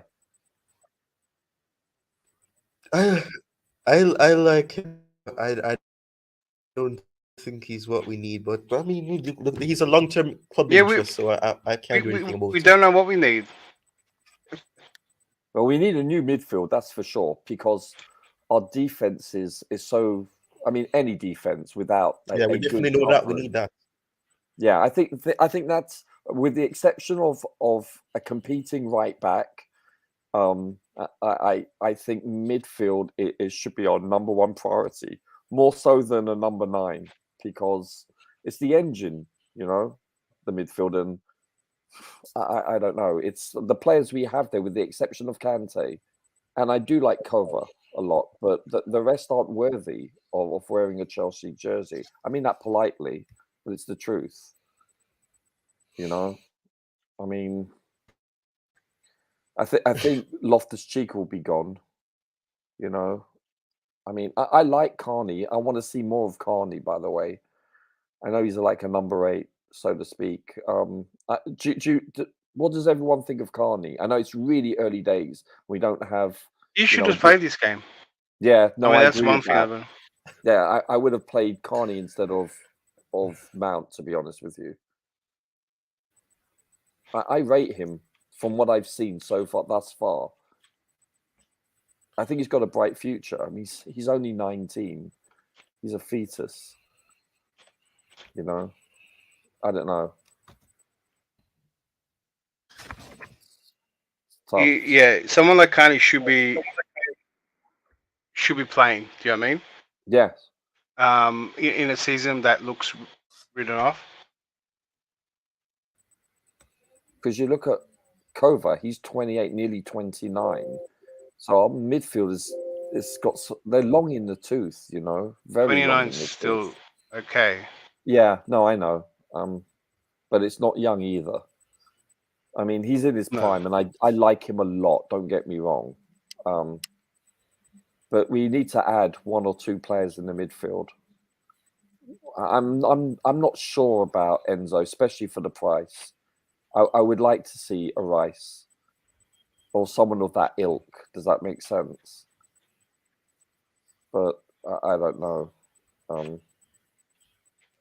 I'm looking at the roster right now, and doesn't look like a league-winning roster, to be honest with you.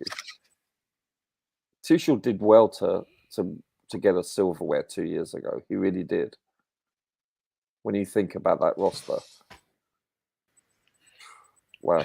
That's what I mean. So, like Tuchel got.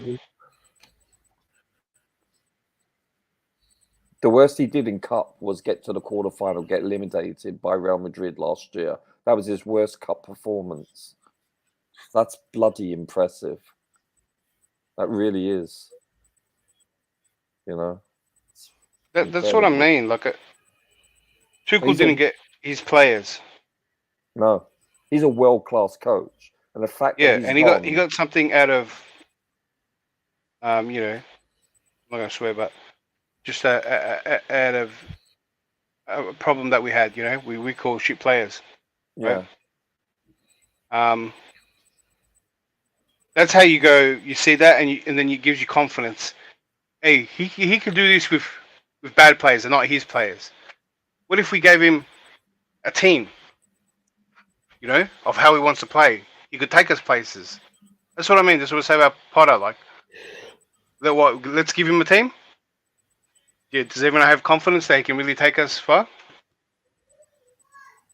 No, to be honest with you, I think it's he progresses. He learns as he progresses. You know, he's still in the infancy of his managerial career in the Premier League. I'm not going to include the other league, the Swedish league, and so forth. It's a different entity altogether. And now he's been moved up to, I would say, a major team. I would classify Chelsea historically as a major team in Europe. And so the pressure and the expectations are far more different than, with all due respect, to Brighton.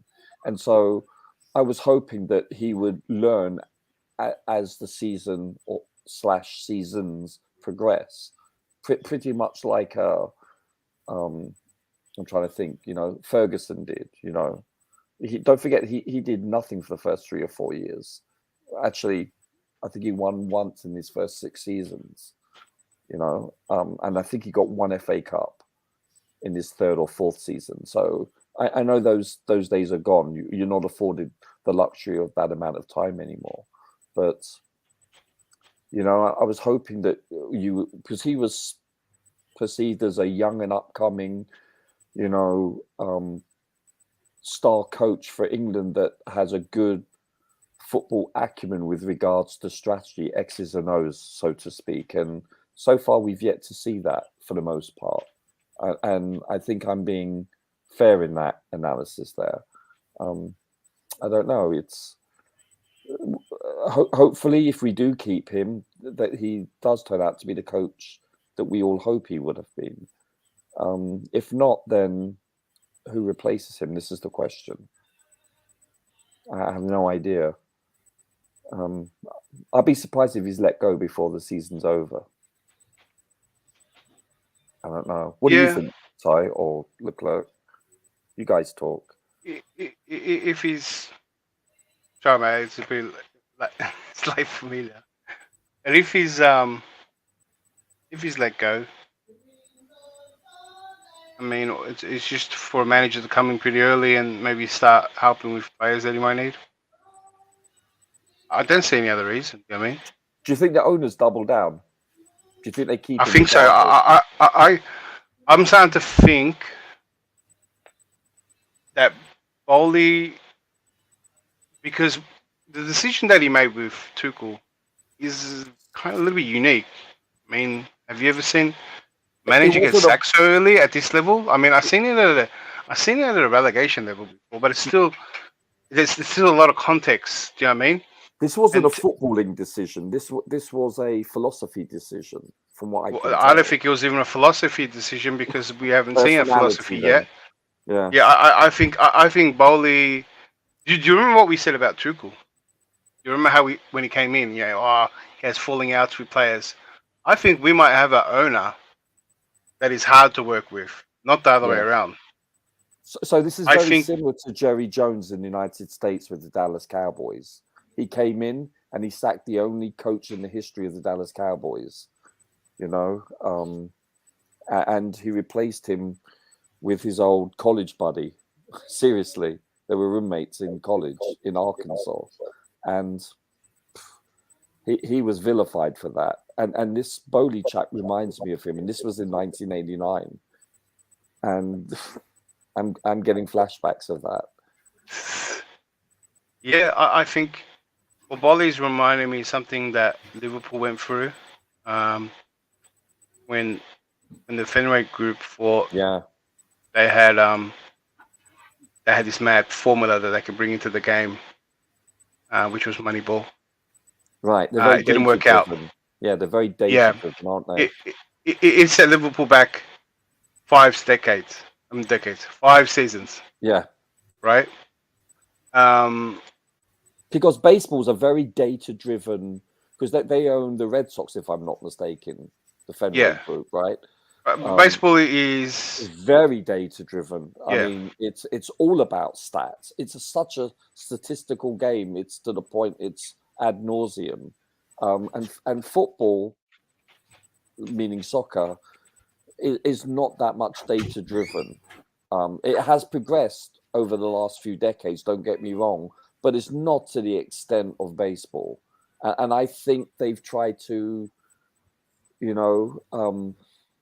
migrate that, and maybe they're too data-driven. I don't know. It certainly well, baseball. This is why data works there perfectly, and it's a lot different. Baseball there's only one league, and there's only one league for the college level and whatnot, and so it's very easy to go off data. The data translate well. Yes. Whereas here, one league data doesn't translate to the other league, right? That's a lot of factors. Good point. Yeah, and there's no relegation and promotion. Yeah, and baseball games start the same. You know what I'm saying? It's like cricket's big down here too, and in England as well. Yeah. And cricket is the same, right? The game starts exactly the same each time from the bowl, so it's easy to gain data from that and where that's going to go. You know what I mean? Because the game starts and stops and starts in the same way. But football is too many variables. Yeah, so that's why fluid too. Yeah, that's why data alone doesn't get you there. There's a lot of factors. There's too many factors. There's the way of playing and how roles being going to play, and there's just a lot. There's just too much there. That's what happened with Liverpool. Liverpool managed to bounce back because their transfers worked out way better, and they got a manager that can get. He got a world-class coach. Yeah, stuff out of. He managed to make these players that that people wanted out. He got the best out of them. So he got the best out of average players, and then transfers that they got turned out to be great. You do realise Liverpool got Klopp because of the fact that they knew that Chelsea were going to hire him within the next couple of weeks. There was that strong rumour about it. The irony. I know, yeah. Yeah, the irony of that. Welcome back, Coach. Thank you very much, guys. I'm tired. I don't know if anybody has any final, anything to say so we can call it a day. We've been streaming for a while now. I don't know. Yeah, it's it's we were just discussing that going forward. It's like we need to fortify the midfield, and we're just going to have to see what the remainder of the season is about 50% of it. How do we progress? Do we see an improvement? If not, then we need to move on with a different hierarchy. Namely, Potter has to go. I don't think he can be afforded another window if there's no progression, assuming that he gets all his healthy players back. All his not so healthy players back. Here's the thing, the most concerning of the whole thing to me is that it just seems as if he doesn't learn from his mistakes. He's not paying attention what's working and what's not working. I don't know. In the case of Raheem Sterling, when he was playing him constantly, even when he's one of the worst players on the pitch, you could say that one was a subconscious bias, maybe.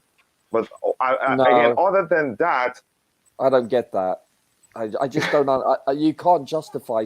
And listen, I have no agenda against Sterling. I simply don't.